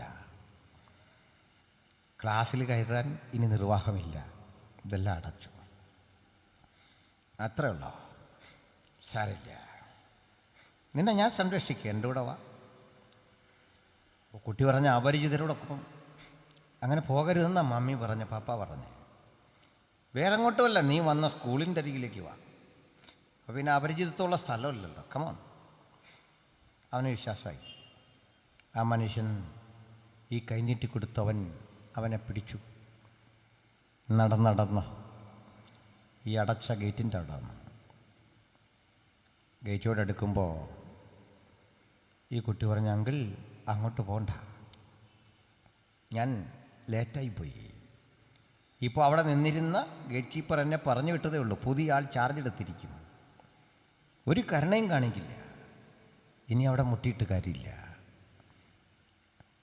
ആ മനുഷ്യൻ പറഞ്ഞു, സാരമില്ല, വാ, നീ ഏതായാലും വാ. ഗേറ്റിനോടടുത്തപ്പോൾ ഈ മനുഷ്യനിങ്ങനെ മുട്ടി. കിളിവാതിൽ തുറന്നു. ഒരു മനുഷ്യനകത്തുണ്ട്. ഒന്നും പറയാതെ വേഗത്തിൽ കതക് തുറന്നു. 2 പേരും അകത്തേക്ക് പോയ. കുട്ടി പറഞ്ഞു, അങ്കിൾ, മുതിർന്ന ആളായതുകൊണ്ട് അങ്കിളിനെ കണ്ടപ്പോൾ അവർ കതക് തുറന്നു. പക്ഷെ ഇനിയൊരു കടമ്പയുണ്ട്, ഇതിലും വലിയ കടമ്പ. പ്രിൻസിപ്പൽ. ഞാൻ അവിടെ ചെല്ലണം, ഇതൊക്കെ പറഞ്ഞ് ധരിപ്പിക്കണം. പേടിയാങ്കിൽ സാധിക്കില്ല. ഈ കൈപിടിച്ച മനുഷ്യൻ പറഞ്ഞു, നിന്റെ കയ്യിൽ പിടിച്ചിരിക്കുന്ന ഞാൻ ആരെന്നറിഞ്ഞെങ്കിൽ നീ ഇത് പറയില്ല. എന്താ കാര്യം എന്നറിയണ്ടേ? ഞാനിതുവഴി വന്നാൽ എൻ്റെ മുമ്പിൽ തുറക്കാത്ത വഴിയും വാതിലും ഇല്ല. കാരണം ഞാൻ ഈ സ്ഥാപനത്തിൻ്റെ ഉടമയാണ്. നീ പിടിച്ചിരിക്കുന്ന കരത്തിൻ്റെ ശ്രേഷ്ഠത അതാണ്. എൻ്റെ മുമ്പിൽ കുനിയാത്ത തലകളില്ല, എന്നെ കണ്ടാൽ വണങ്ങാത്ത വ്യക്തികളില്ല. ആ കരത്തിലാണ് നീ പിടിച്ചിരിക്കുന്നത്.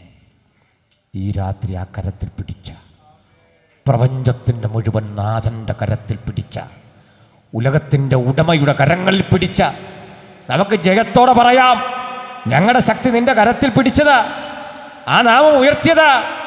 ഏത് പ്രതിസന്ധിക്കകത്തും യേശുവിനെ ഉയർത്തണം. ഏത് തിരക്കിന് നടുവിലും യേശുവിനെ ഉയർത്തണം. ഏത് പ്രയാസത്തിന് നടുവിലും യേശുവിനെ ഉയർത്തണം. ഇതാ യെരിഹോയുടെ പടിവാതിക്കൽ ഒരു മനുഷ്യൻ കിടക്കുക, ഒന്നും കാണാൻ അവന് കഴിയില്ല. ആൾത്തിരക്കിന് നടുവിൽ ബഹളം കെട്ടപ്പോൾ അവൻ ചോദിച്ചു, കൂട്ടുകാരാ, എന്താ ശബ്ദം? ആരോ പറഞ്ഞു, നസ്രയനായ യേശു വരുന്നു. പരിചയപ്പെടുത്തിയത് നസ്രയനായ യേശു എന്ന വിലാസമാ പറഞ്ഞു. തിരുവനന്തപുരത്തുകാരനായ ഇന്നയാൾ എന്ന് പറയും പോലെ നസ്രായനായ യേശുവെന്ന് ആരോ പരിചയപ്പെടുത്തിയപ്പോൾ ഈ കുരുടൻ ആ വിളിപ്പേരല്ല യേശുവിനെ വിളിക്കുന്നത്, മറിച്ച് വിളിക്കുക, യേശുവേ ദാവീദ് പുത്ര.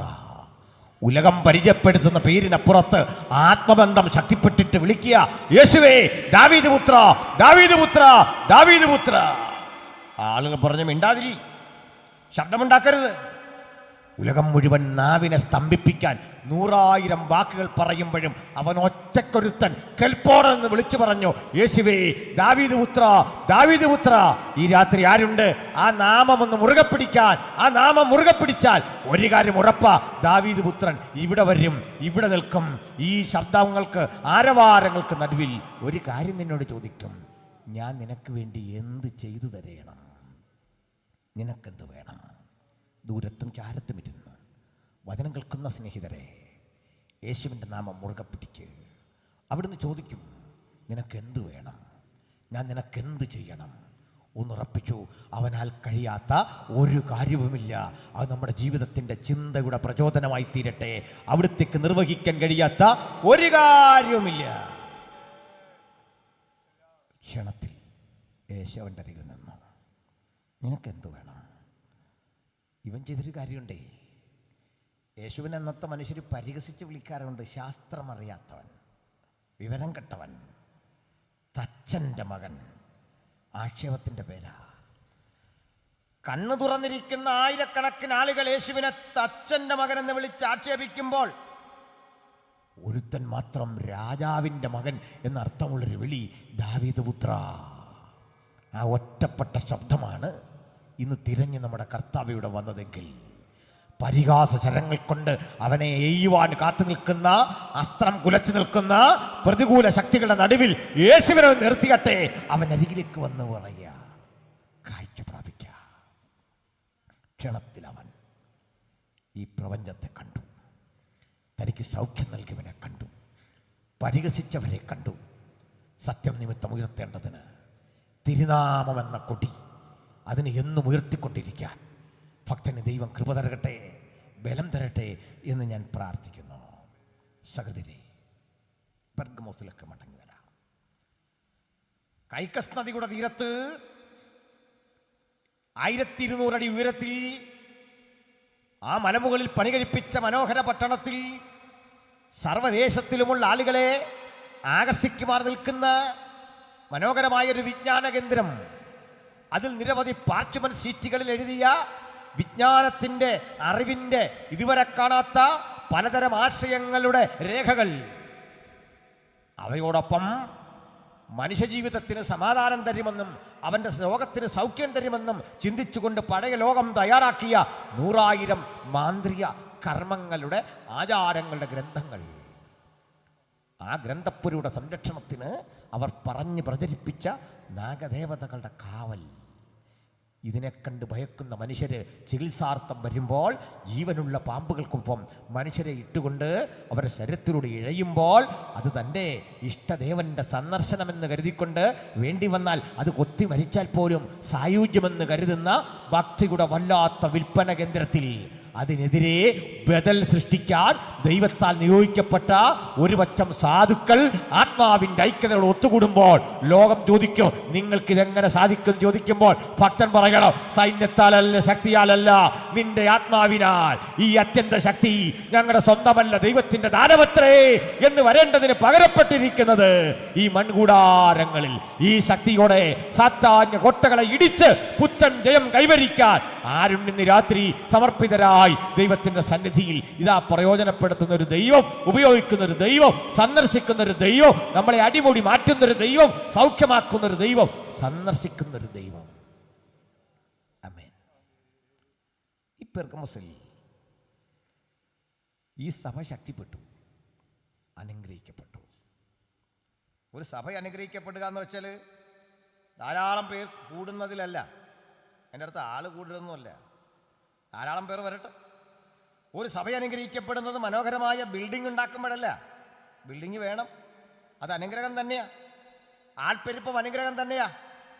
പക്ഷേ നിനക്ക് അല്പമേ ശക്തിയുള്ളൂ. നീ എൻ്റെ നാമം നിഷേധിച്ചില്ല. ഉടുപ്പ് മലിനമാകാത്ത കുറേ പേർ എനിക്ക് സർദീസിലുണ്ട്. വ്യാജ അപ്പോസ്തലന്മാരെ കണ്ട് തിരിച്ചറിഞ്ഞ അറിവുള്ള ചിലർ നിനക്കവിടെ ഉണ്ട്. ഓരോന്നും പ്രശംസയായി ഓരോ സഭയോടും പറഞ്ഞു വരുമ്പോൾ പെർഗമോസിലെ സഭയെ കണ്ടിട്ട് പറയുകയാണ്, നീ നിൽക്കുന്ന സ്ഥലം അത്ര ശരിയല്ല. പ്രിയപ്പെട്ടവരെ, പണ്ട് ഈ തിരുവനന്തപുരം, അല്ലല്ലി കേരളം, ഈ ഇന്ത്യ സുവിശേഷത്തിൻ്റെ വ്യാപ്തിക്ക് ഗുണം ചെയ്യുന്നൊരു നാടായിരുന്നില്ല. ദുരാചാരങ്ങളുടെ, അനാചാരങ്ങളുടെ, മനുഷ്യത്വ നിഷേധത്തിൻ്റെ 100,000 ശബ്ദകോശങ്ങൾ ഇതുവഴി കേട്ടു. അന്നും യേശുവിനെ പ്രസംഗിക്കാൻ സാധുക്കളായ നിരവധി ദൈവവൃത്തന്മാരെ ദൈവം ഈ വഴിയിലൂടെ യാത്രയാക്കി. അവർ കല്ലിനാൽ എറിയപ്പെട്ടു, ഭക്ഷണം നിഷേധിക്കപ്പെട്ടു, ആക്ഷേപിക്കപ്പെട്ടു, കൊല ചെയ്യപ്പെട്ടു. ഇന്ത്യയുടെ പലയിടങ്ങളിൽ ഇന്നും ഇത് ആവർത്തിച്ചു കൊണ്ടിരിക്കുന്നു. ഇത് ആവർത്തിക്കുമ്പോൾ ആരും കാണാത്ത ഒരു നിശബ്ദ പ്രക്രിയ നടപ്പുണ്ട്. പറയാം, ഇന്ത്യയിൽ സുവിശേഷത്തിനെതിരെ ഒരു നിയമം പാസ്സായ നാടാണ് തമിഴ്നാട്. ആ നിയമം കൊണ്ടുവന്ന ആളുടെ പേര് പുരട്சி തലൈവി ഡോക്ടർ ജയലളിത എന്നായിരുന്നു, അവിടുത്തെ അന്നത്തെ മുഖ്യമന്ത്രി. തലൈവി ഭരിക്കുമ്പോൾ ഞാൻ തമിഴ്നാട്ടിൽ പഠിക്കുകയാണ്. അങ്ങനെ ഒരു കാലം മതപരിവർത്തന നിരോധന നിയമം എന്ന ഒരു നിയമം കൊണ്ടുവന്നു. ഈ നിയമം കൊണ്ടുവരുന്നതിലൊന്നും ആർക്കും വിരോധമില്ല. ഈ നിയമം ചിലരെ തിരഞ്ഞു പിടിച്ച് ശിക്ഷിക്കാനും ഒക്കെ ഉപയോഗിക്കുമ്പോൾ, ഭരണഘടനാവിരുദ്ധമായി ഉപയോഗിക്കുമ്പോൾ ആ നിയമത്തിൻ്റെ സാധുത പരിശോധിക്കണം. എൻ്റെ കൂടെ ബഹുമാനപ്പെട്ടൊരു കർത്തദാസനുണ്ട്, പാസ്റ്റർ അപ്പുക്കുട്ടൻ എന്ന പേര്. ഞങ്ങൾ രണ്ടാളും ഇതുപോലെ 2 ദിവസം മുമ്പ് മുണ്ടക്കായം എന്നൊരു സ്ഥലത്താണ് പ്രസംഗിക്കാൻ പോയത്. ആ പ്രസംഗം നടക്കുന്നതിനിടയ്ക്ക് ഒരു മനുഷ്യൻ തൻ്റെ ഭാര്യയും ആ ബസ് സ്റ്റാൻഡിലെങ്ങും ആൾക്കരികിലേക്ക് കൊണ്ടു കൊടുക്കുകയാണ് നിരവധി ലഘുലേഖകൾ. ഇദ്ദേഹത്തിന് എന്നെ അറിയാം, എനിക്ക് വലിയ പരിചയമില്ല. ഓടി വന്നു, കഴിഞ്ഞു, പരിചയപ്പെട്ടു. പാസ്റ്റർക്കറിയായിരുന്നു. പരിചയപ്പെട്ടപ്പോൾ അദ്ദേഹത്തെയും ഭാര്യയും വടക്കേ ഇന്ത്യയിൽ മതപരിവർത്തന നിരോധന നിയമം കുറ്റം ചുമത്തി അറസ്റ്റ് ചെയ്തു. 6 വർഷത്തേക്ക് ശിക്ഷിച്ചു. അപ്പീൽ പോയിരിക്കുക, ജാമ്യമൊക്കെ കിട്ടി. ആ മനുഷ്യനും ഭാര്യയും 2 ജയിലുകളിൽ അതിക്രൂരമായി പീഡിപ്പിക്കപ്പെടുക. ആ പീഡിപ്പിക്കപ്പെടുന്ന ആളുകൾ ഇവർ 2 പേരും മാത്രമല്ല. 2 മാസം മുമ്പ് ഞാൻ UP-യിലായിരുന്നു.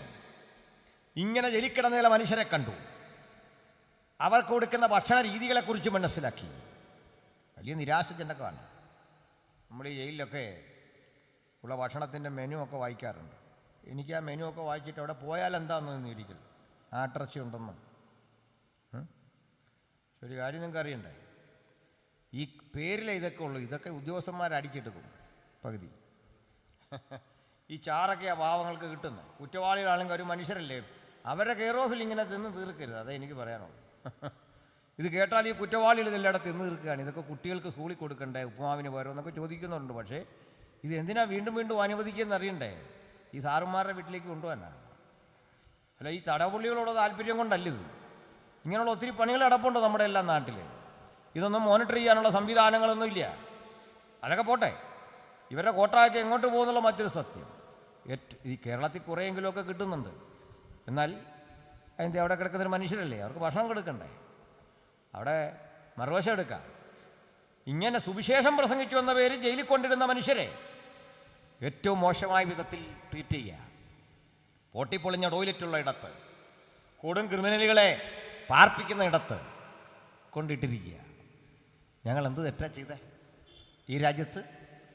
ഞാൻ ഈ ലോക രാജ്യത്തോട് ചോദിക്കുക, ഈ 1600 ആളുകൾ ഇന്ത്യയുടെ വിവിധ ജയിലിൽ കഴിയുമ്പോൾ ഈ 1600 എന്നുള്ള കണക്ക് ഞാനൊന്ന് മാറ്റുന്നു. ഒരു 16 പേര് ഇന്ത്യയിലെ ജയിലിൽ കിടക്കുക. ഈ 16 പേര് അക്രൈസ്തവരാണെന്ന് വിചാരിക്കുക. 16 പേരെ ഇത്തരത്തിൽ ഏതെങ്കിലും ഒരു കുറ്റം ചുമത്തി ഇന്ത്യയിലെ ഏതെങ്കിലും ഒരു ജയിലിലിട്ടാൽ, ഇട്ടിരിക്കുന്നത് അങ്ങ് യു പിയിലാകാം, കാശ്മീരിലാകാം, നാഗാലാൻഡിലാകാം, മധ്യപ്രദേശിലാകാം, ഈ കേരളം കത്തൂലേ? ഇന്ത്യയുടെ പലയിടങ്ങൾ ക്രമസമാധാന പ്രശ്നം തകരില്ലേ? അതിൻ്റെ അനുഗാമികൾ തെരുവിലിറങ്ങിക്കൊണ്ട് സർക്കാരുകൾക്കെതിരെ കലാപക്കൊടിയുയർത്തില്ലേ? ഞങ്ങളുടെ സമരങ്ങൾ 1600 പേര് ഇന്ത്യയിലെ ജയിലിൽ കിടന്നിട്ട് ഞങ്ങൾ രാഷ്ട്രത്തിനെതിരെ, ഭരണകൂടത്തിനെതിരെ ഒരു ചെറു വിരലനക്കുന്ന നിങ്ങൾ കണ്ടോ? അതിൻ്റെ പേരാ ക്രൈസ്തവ ധാർമ്മികത.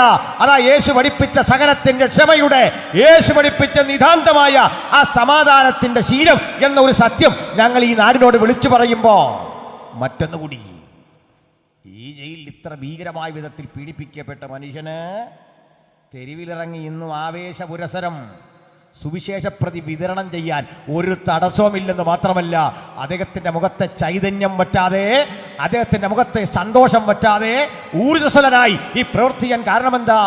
ഞങ്ങൾക്ക് ഇത്തരം ശിക്ഷകൾ വരുന്തോറും ഞങ്ങളുടെ കരുത്ത് കൂടിക്കൊണ്ടിരിക്കും. അതേക്കുറിച്ചൊന്ന് സൂചിപ്പിക്കാനാ ഞാൻ ഇങ്ങോട്ട് വന്നത്. എന്തു പറ്റി നിങ്ങൾക്ക് അറിയണ്ടേ?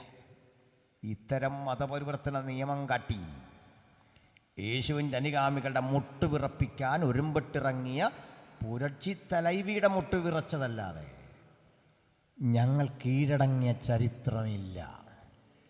നിങ്ങൾക്ക് ഞങ്ങളെ തോൽപ്പിക്കാനാവില്ല. ഞങ്ങളുടെ ആയുധങ്ങൾ ജഡീകങ്ങളായ ആയുധങ്ങളല്ല. ഞങ്ങളുടെ പോരാട്ടത്തിൻ്റെ ആയുധങ്ങൾ വാളും വടിയും ബോംബുമല്ല. അദൃശ്യമണ്ഡലത്തിലെ ദുഷ്ടാത്മസേനയോട് പൊരുതി പദം വന്ന കരുത്തുള്ള ആത്മശരീരം കൊണ്ട് ഞങ്ങളുടെ പോരാട്ടമെങ്കിൽ പ്രാർത്ഥനയുടെ മുഴങ്കാലിൽ യുദ്ധം പ്രഖ്യാപിക്കാൻ കൽപ്പുള്ള ചിലരെ കൊണ്ട് സ്ഥിതിഗതികൾ മാറ്റുന്ന ഒരു മഹാദൈവം ഈ രാത്രി ചിലരെ കൂടി തിരഞ്ഞിവിടെ വന്നിട്ടുണ്ട്. അവർ ഉപയോഗിക്കപ്പെടുന്ന കാലം, അവരുടെ പ്രാർത്ഥന സാർത്ഥകമാകുന്നൊരു കാലം. ആ കാലം എങ്ങനെ ചരിത്രത്തിന് വഴിമാറി എന്നറിയണ്ടേ? പറയാം. ഇന്നിപ്പോൾ തമിഴ്നാടിൻ്റെ നിയമസഭയെ നിയന്ത്രിക്കുന്നത് ഒരു സുവിശേഷ പ്രസംഗനാണ് അവിടുത്തെ സ്പീക്കർ. മനസ്സിലായോ? നമുക്കൊരു സന്തോഷമില്ല. ഞാൻ നാളെ ഇവിടെ മുഖ്യമന്ത്രി ആയിക്കൂടെന്നില്ല, അതാ പറഞ്ഞു വന്നു.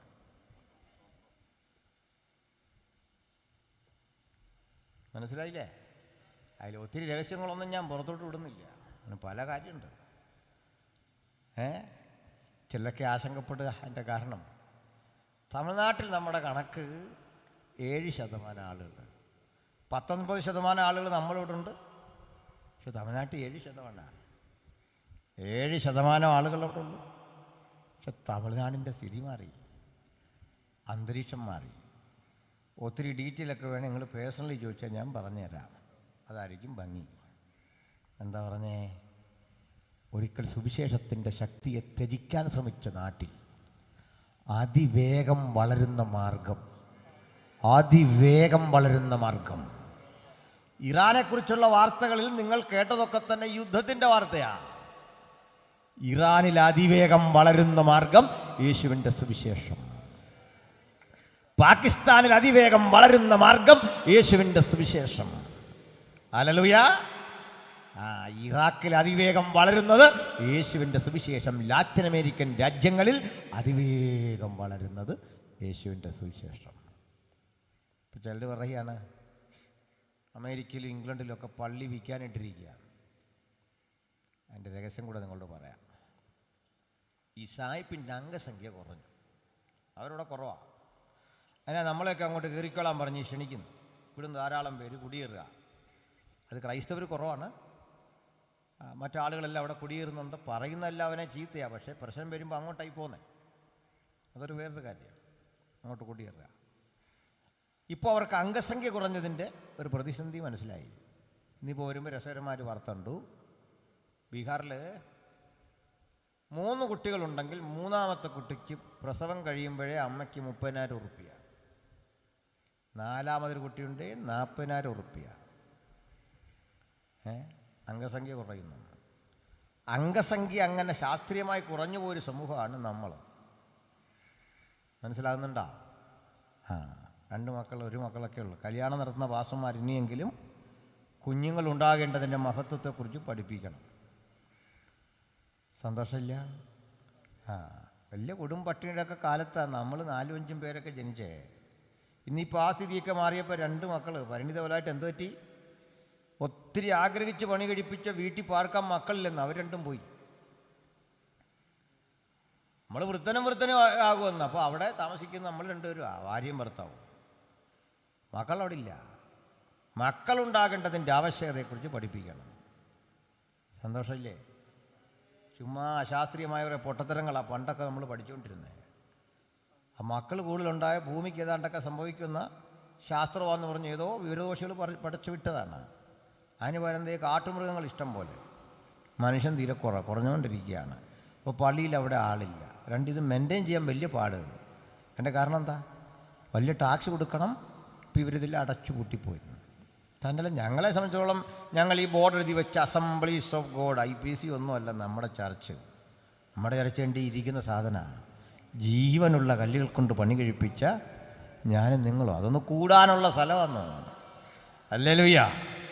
ഞാനൊരു കാര്യം പറയാം. ഭക്തനായ ജോർജ് മുള്ളറുടെ ഒരു ഓർഫനേജിൽ ഞാൻ പോയി. അവിടെ അങ്ങനെ ആരുമില്ല. അപ്പോൾ ഒരു മനുഷ്യൻ എന്നോട് ഇതെല്ലാം പറഞ്ഞിട്ട് ഗദ്ഗത കണ്ടനായി പറയാം. 1000കണക്കിന് കുട്ടികൾ ഓടി നടന്ന സ്ഥലമാണ്. വഴിയോരങ്ങളിൽ തെരുവുകളിൽ നിന്നൊക്കെ പെറുക്കിയെടുത്തുകൊണ്ട് കുഞ്ഞുങ്ങളെ ആ വിദ്യാഭ്യാസം കൊടുത്ത് പരിശീലിപ്പിച്ച ഈ സ്ഥലം അടച്ചുപൂട്ടൽ ഭീഷണിയില്ല. ആരവിടെ ഇല്ലെന്ന് ഞാൻ പറഞ്ഞത് നല്ലല്ലേ? ഈ സ്ഥാപനം അടച്ച് പൂട്ടണം. കാരണം ഒരു ഓർഫനേജ് ഉണ്ടാകാൻ പാടില്ലെന്നോ, അനാഥരുണ്ടാകരുത്. അതാ കാര്യം. അനാഥരുണ്ടായില്ല, അനാഥശാല ഉണ്ടാവുള്ളൂ. ആ രാജ്യമൊക്കെ മാറിയെന്നതിൻ്റെ തെളിവ്, രാജ്യത്തിൻ്റെ രീതിയൊക്കെ മാറിയെന്നതിൻ്റെ തെളിവ്. ഇത്തരം സ്ഥാപനങ്ങളല്ല ഇനി മുതൽ വേണ്ടത്. വൃദ്ധസദനങ്ങളും ഇങ്ങനെ അനാഥശാലകളും പെരുകുന്നത് ഒരു നാടിൻ്റെ ഗുണത്തെ അല്ല സൂചിപ്പിക്കുന്നത്.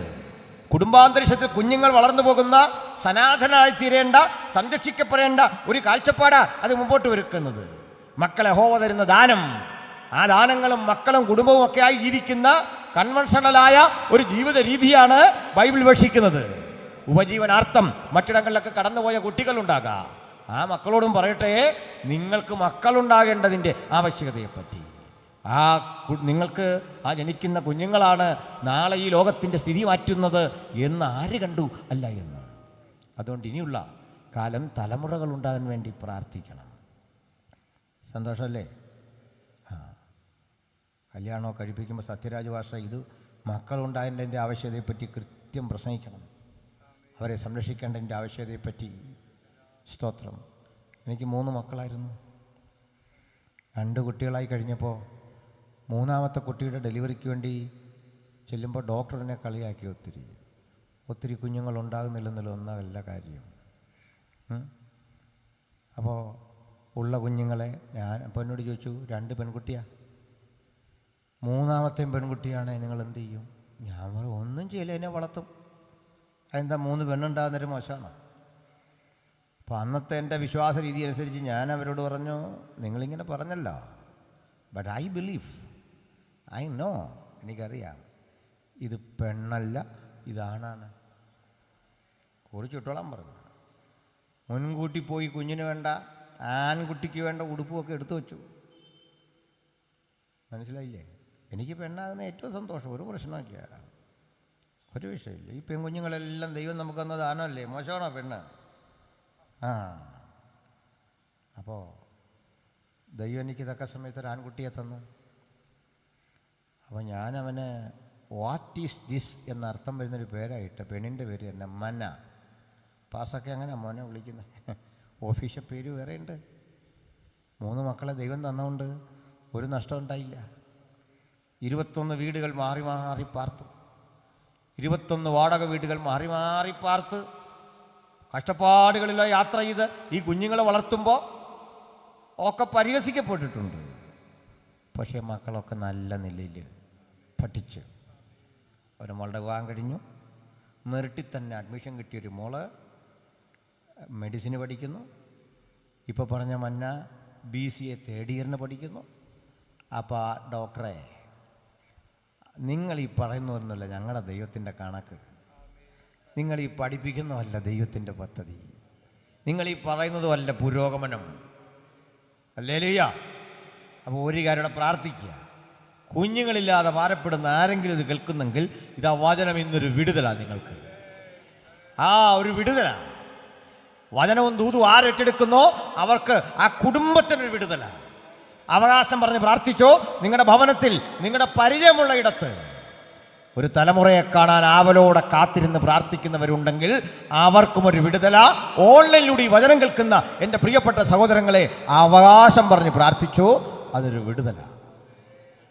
ആമേൻ. അവിടെ ഈ വിധത്തിൽ ചില കാര്യങ്ങൾ പറഞ്ഞത് ഒരു സുപ്രധാന വസ്തുത പറയാൻ വേണ്ടിയാ. ഈ കുഞ്ഞുങ്ങളെല്ലാം സുവിശേഷം അറിയിക്കുന്നവരും ആകണം. നിങ്ങൾ ജോലിയൊക്കെ ചെയ്തോ, പൂർണ്ണ സമയം വിളി കിട്ടുമ്പോൾ അതിന് പോയാൽ മതി. പക്ഷെങ്കിൽ ജീവിതത്തിൻ്റെ ഏത് മണ്ഡലത്തിലും ഏത് ജോലി ചെയ്താലും സുവിശേഷത്തിൻ്റെ വ്യാപ്തിക്ക് വേണ്ടി ഞാൻ നിലകൊള്ളുമെന്നുള്ള ഒരാത്മസമർപ്പണം കൂടി ചെയ്യണം. യേശുവിനെ സാക്ഷിക്കണം, നാമം മുറുകെ പിടിക്കണം. ഏത് സാത്താന്യ കോട്ടയിലും അവിടുത്തെ നാമം ഒന്ന് മുറുകെ പിടിക്കണം. Lord, taste and see that the Lord is good. അവ നല്ലവനെന്ന് രുചിച്ചറിവി. അവനെ ശരണം പ്രാപിക്കുന്ന പുരുഷൻ ഭാഗ്യവാ. അങ്ങനെ പെർഗമോസ് സഭ ശക്തിപ്പെട്ടു. ഇവയൊക്കെ വെല്ലുവിളിച്ചു. അവിടെ അനുഗ്രഹിക്കപ്പെട്ടൊരു കർത്തദാസൻ ഉണ്ടായിരുന്നു. പേര് അന്തിപ്പാസ് എന്നായിരുന്നു. ഈ അന്തിപ്പാസ് എന്ന മനുഷ്യൻ ശക്തനായൊരു പ്രാർത്ഥന മനുഷ്യൻ. പുള്ളിക്ക് ഇതിനെയൊന്നും പേടിയില്ല. പാമ്പുകളെ ഭയമില്ല, ശത്രുക്കളെ ഭയമില്ല, പിശാചുക്കളെ ഭയമില്ല. അങ്ങനൊരു ജന്മമാണ് നമ്മുടെയൊക്കെ. ചിലരങ്ങോട്ട് ശക്തിപ്പെടാത്ത ഈ പേടി വരും. ചിലർക്ക് ചെറിയൊരു രോഗം മതി, പിന്നിലെ കരഞ്ഞുകൊണ്ട് കിടക്കും. നിസാര അസുഖമായിരിക്കും, പിന്നെ ഇങ്ങനെ കരഞ്ഞുകൊണ്ട് കിടക്കുക.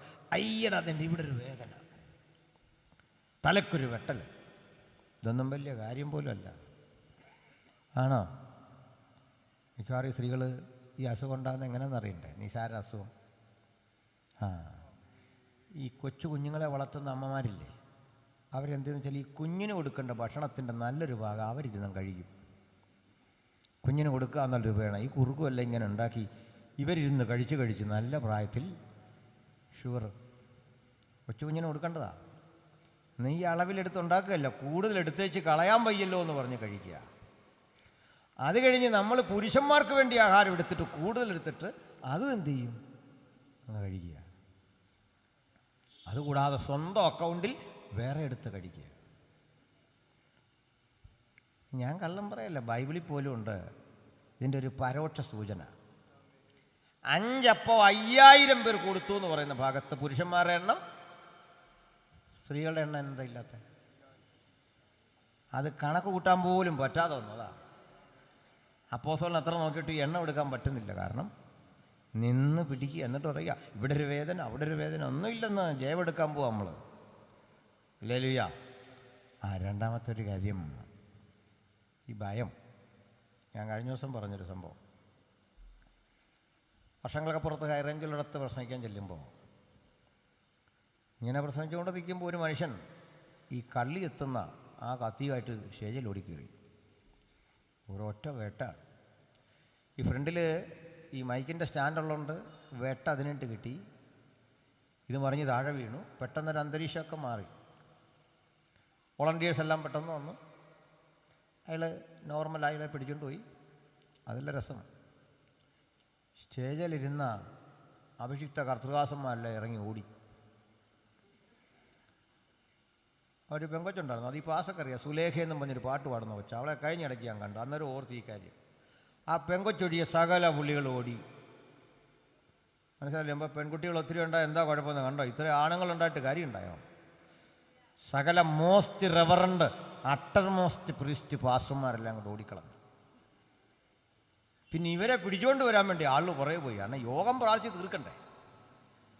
പിന്നെ ഞാൻ പ്രസംഗിച്ച് കണ്ടിന്യൂ ചെയ്തപ്പോഴേക്ക് ദൂരെ നിന്നൊക്കെ ആൾ വന്നു. അതിൽ ഒരാൾ എന്നോട് പറയുക, എൻ്റെ സ്വഭാവത്തിനാണെന്നുണ്ടല്ലോ പാസ്റ്റേ, ഞാൻ ആ കോപം കാരണം ഇവിടെ നിന്ന് പോയതാണ്. കോപം കയറി അവനെ വല്ലതും ചെയ്യുമോയെന്നോർത്ത് ഓടിയതാണ്. അല്ല, ഞാനിവിടെ നിന്ന് പോയാൽ എന്ത് ചെയ്യുമെന്ന് എനിക്കറിയത്തില്ല, അതുകൊണ്ട് ഞാൻ ഓടി മാറിയതാണ്, അവനെ വല്ലതും ചെയ്യാതിരിക്കുക. ഞാൻ പറഞ്ഞു നന്നായി, ഓടിയത് വളരെ നന്നായി. ഇത്തരം വിരട്ട് കാണുമ്പോൾ തലകുനിക്കുന്നവരല്ല യേശുവിൻ്റെ അനുഗാമികൾ. അതിൻ്റെ അർത്ഥം കത്തിക്ക് മൂർച്ചയില്ലാഞ്ഞിട്ടോ വെട്ടേക്കാത്തതുകൊണ്ടല്ല, ദൈവം അനുവദിക്കാതെ അത് ഏക്കില്ല. ദൈവം അനുവദിച്ചാൽ സ്തെഫാനോസ് മരിക്കും കല്ലേറുകൊണ്ട്. ദൈവം അനുവദിച്ചാൽ തിളക്കുന്ന എണ്ണയിൽ നിന്ന് യോഹന്നാൻ രക്ഷപ്പെടും.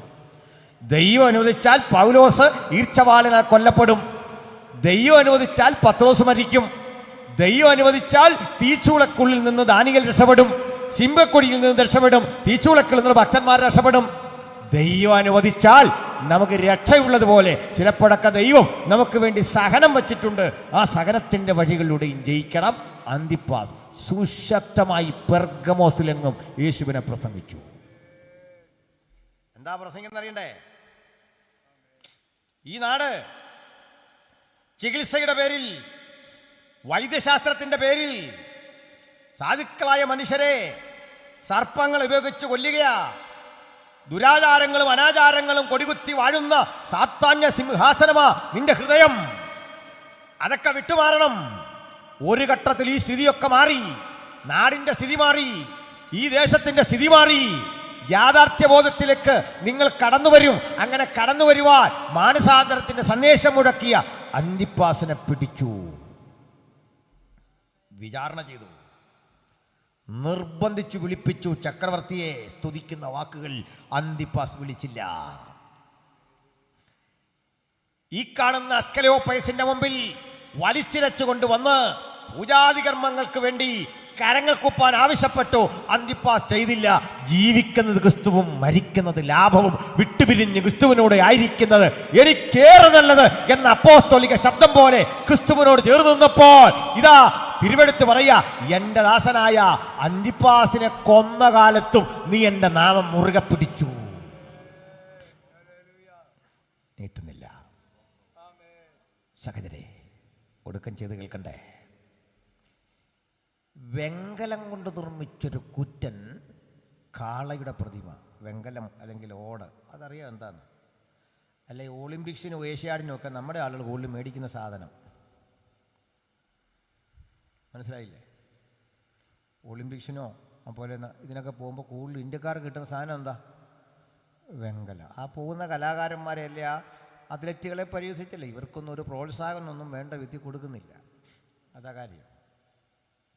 നമ്മുടെ രാജ്യത്തിന് ഒത്തിരി ഗുണമുണ്ട്, ദോഷം ഒത്തിരി ഉണ്ട്. ഈ സ്പോർട്സ് വകുപ്പൊക്കെ ഉണ്ടാക്കിയിട്ട് ഇത് ഇവർക്ക് വേണ്ട പരിഗണനയൊക്കെ കൊടുക്കണം. അല്ല അതിൻ്റെ തലയാഴ്ച വിളിച്ചേച്ച് നമുക്ക് ഒരു ഒളിമ്പിക്സ് ഉണ്ടല്ലോ പോയേക്കാന്ന് പറഞ്ഞ് വിളിച്ചുകൊണ്ട് പോയാൽ ജയിക്കണമെന്നൊന്നുമില്ല. ശരിയല്ലേ? അപ്പോൾ തന്നെ നമ്മുടെ നാടിന് ഗുണമുണ്ട്. ഇപ്പോൾ ഞാൻ അടുത്ത കാലത്ത് കണ്ടുപിടിച്ചാണ്, കടം കൊണ്ടൊരാൾ ബുദ്ധിമുട്ടി, ബിസിനസ് പൊട്ടി, വഴികളെല്ലാം അടഞ്ഞ്, എല്ലാ ബിസിനസ്സും തകർന്നു, രക്ഷയില്ല, കോടികളുടെ കടം വന്നാൽ അത്തരം മനുഷ്യരെ സംരക്ഷിക്കുന്ന ഒരു രാജ്യമാണ് നമ്മുടെ ഭരണകൂടം. നിങ്ങൾക്കത് വിശ്വാസമില്ലേ? ഞാൻ 2-3 പേര് പറയാം, അപ്പം മനസ്സിലാകും. റോട്ടോമാക്കെന്ന് കേട്ടിട്ടുണ്ടോ? വിജയ് മല്യ എന്ന് കേട്ടിട്ടുണ്ടോ? നമ്മുടെ കാര്യമല്ല പറഞ്ഞേ, ഇവർക്കൊക്കെ വരണം. അദാനിക്കോ അംബാനിക്കോ റോട്ടോമാക്കിനോ വിജയ് മല്യക്കോ ഒക്കെ ഒരു പ്രശ്നം ഉണ്ടായാൽ എന്നോടൊരാൾ പറഞ്ഞ് നിങ്ങളെന്തിനാണ് ഇത് പറയുന്നത്? ഞാൻ പറഞ്ഞു ഇന്നും പെട്രോൾ അടിച്ച് വരുമ്പോഴേ ഞാൻ ഈ റോട്ടോമാക്കിൻ്റെയും വിജയ് മല്യയുടെയും കടം വീടിക്കൊണ്ടിരിക്കുക. അതിനായി സെസ് പിരിക്കുന്നതും GST പിരിക്കുന്നതൊക്കെ എന്തിനാണ്? വിജയ് മല്യ വിദേശത്ത് പോയി സുഖമായിട്ട് താമസിക്കാൻ വേണ്ടിയാ നമ്മൾ ഈ പൈസ എല്ലാം കൊടുത്തുകൊണ്ടിരിക്കുന്നത്. മനസ്സിലായില്ലേ? കോടികൾ. അത് വിട്ടേക്ക്. ചുരുക്കി പറഞ്ഞാലേ, ഈ അത്ലറ്റുകൾക്ക് കൂടുതൽ വാങ്ങുന്ന വെങ്കലം ഈ വെങ്കല ഓടെന്നൊക്കെ പറയുന്ന ഈ ചെമ്പ് പിച്ചള ഇതെല്ലാം ഏതാണ്ട് ഒരേ കുടുംബത്തിൽപ്പെട്ട സാധനമാണ്, ചെറിയ വ്യത്യാസമൊക്കെ ഉള്ളിന്. ഇതുകൊണ്ടൊരു കാളയുടെ ഉള്ളു പൊള്ളയാ, ശൂന്യമാണ്. നമ്മുടെ അന്തിപ്പാസ് എന്ന മനുഷ്യനെ ഈ കാളയുടെ ഉള്ളിലേക്ക് വായിലൂടെ കയറ്റി, വലിയ കാളയാ, ഇങ്ങനെ തിരികെ അതിനകത്തിട്ടു.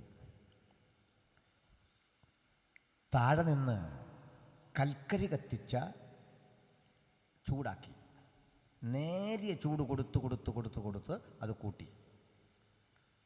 അതിനകത്ത് കിടന്ന് ഭക്തൻ വെന്ത് നീറി പഴുത്ത് ഉരുകി ഈ കിടാവിൻ്റെ രൂപത്തിൻ്റെ അകത്ത് ഒട്ടിച്ചേർന്ന് പറ്റിച്ചേർന്ന് ഉറഞ്ഞുകൂടി കിടന്നു.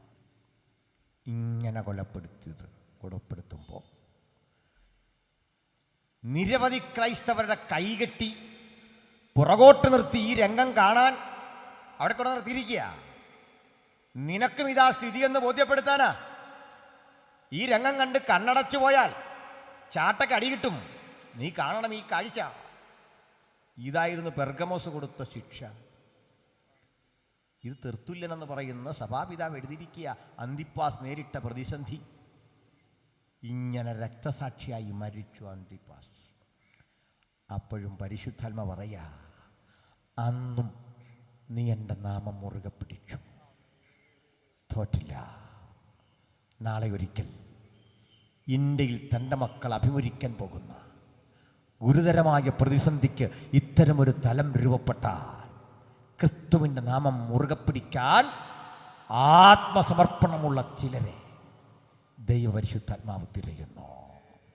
അകത്തും പുറത്തും ഇരുന്ന് ഈ വചനം കേട്ടവരിൽ എനിക്കവിടുത്തെ നാമം മുറുകെ പിടിക്കണം, എനിക്കങ്ങയുടെ പിന്നാലെ യാത്ര ചെയ്യണം, ഈ മഹത്തര നാമത്തിൻ്റെ സാക്ഷിയാക്കണം. സാത്താന്യാധിപത്യത്തെ കണ്ട് ഭയപ്പെടാതെ, രക്തസാക്ഷി മരണം വരിക്കാനുള്ള ആഹ്വാനത്തെ ഭയപ്പെടാതെ, എനിക്ക് നേരെ വരുന്ന 100,000 പരിഹാസ ശരങ്ങളെ കണ്ട് ഭയപ്പെടാതെ, ഈ തിരുവെഴുത്തിൻ്റെ ശക്തിക്ക് വേണ്ടി മരണം വരെ പൊരുതണം, അതുവരെ പിടിച്ചു നിൽക്കണം. എത്ര പേർക്ക് ആഗ്രഹമുണ്ട്? കണ്ണുകളടയ്ക്ക, പ്രാർത്ഥനയ്ക്കൊരുങ്ങ. ജീവനായകനോടൊപ്പം അങ്ങയ്ക്ക് ലോകം വച്ചു നീട്ടിയ മുൾക്കിരീടം, അങ്ങയ്ക്ക് വച്ചു നീട്ടിയ കുരിശ്, അങ്ങയ്ക്ക് നൽകിയ ചാട്ടയടിയുടെ തീവ്രഭാവം എനിക്ക് നേരെയും നാളെ വന്നാൽ അവിടുത്തെ കൃപമതി പിടിച്ചു നിൽക്കാൻ ഞാനിതാ എന്നെ സമർപ്പിക്കുന്നു പറയാൻ ആർക്ക് മനസ്സുണ്ട്? ഒപ്പം ജീവൻ പ്രതിസന്ധികളുടെ നടുവിൽ ഈ നായകനൊപ്പം നിൽക്കണം, യേശുവിനൊപ്പം നിൽക്കണം, ആ നാമത്തെ മുറുകെ പിടിക്കണം. ആരാഗ്രഹിക്കുന്നു? ആ സമർപ്പണത്തോട് ആരെങ്കിലും ഇവിടെ ഉണ്ടെങ്കിൽ കേട്ട വചനത്തിൻ്റെ അടിസ്ഥാനത്തിൽ എനിക്കായിട്ടൊന്ന് പ്രാർത്ഥിക്കണം, എൻ്റെ കുടുംബത്തിനായിട്ടൊന്ന് പ്രാർത്ഥിക്കണം, എൻ്റെ മക്കൾക്കായി, എൻ്റെ സമൂഹത്തിനായിട്ടൊന്ന് പ്രാർത്ഥിക്കണം. ആർക്കാഗ്രഹമുണ്ട്? ഞങ്ങൾ നിങ്ങൾക്കായി പ്രാർത്ഥിക്കാം. അത്തരം പ്രിയപ്പെട്ടവർക്ക് കരമുയർത്താം. ഞങ്ങൾ നിങ്ങൾക്ക് വേണ്ടി പ്രാർത്ഥിക്കുന്നു.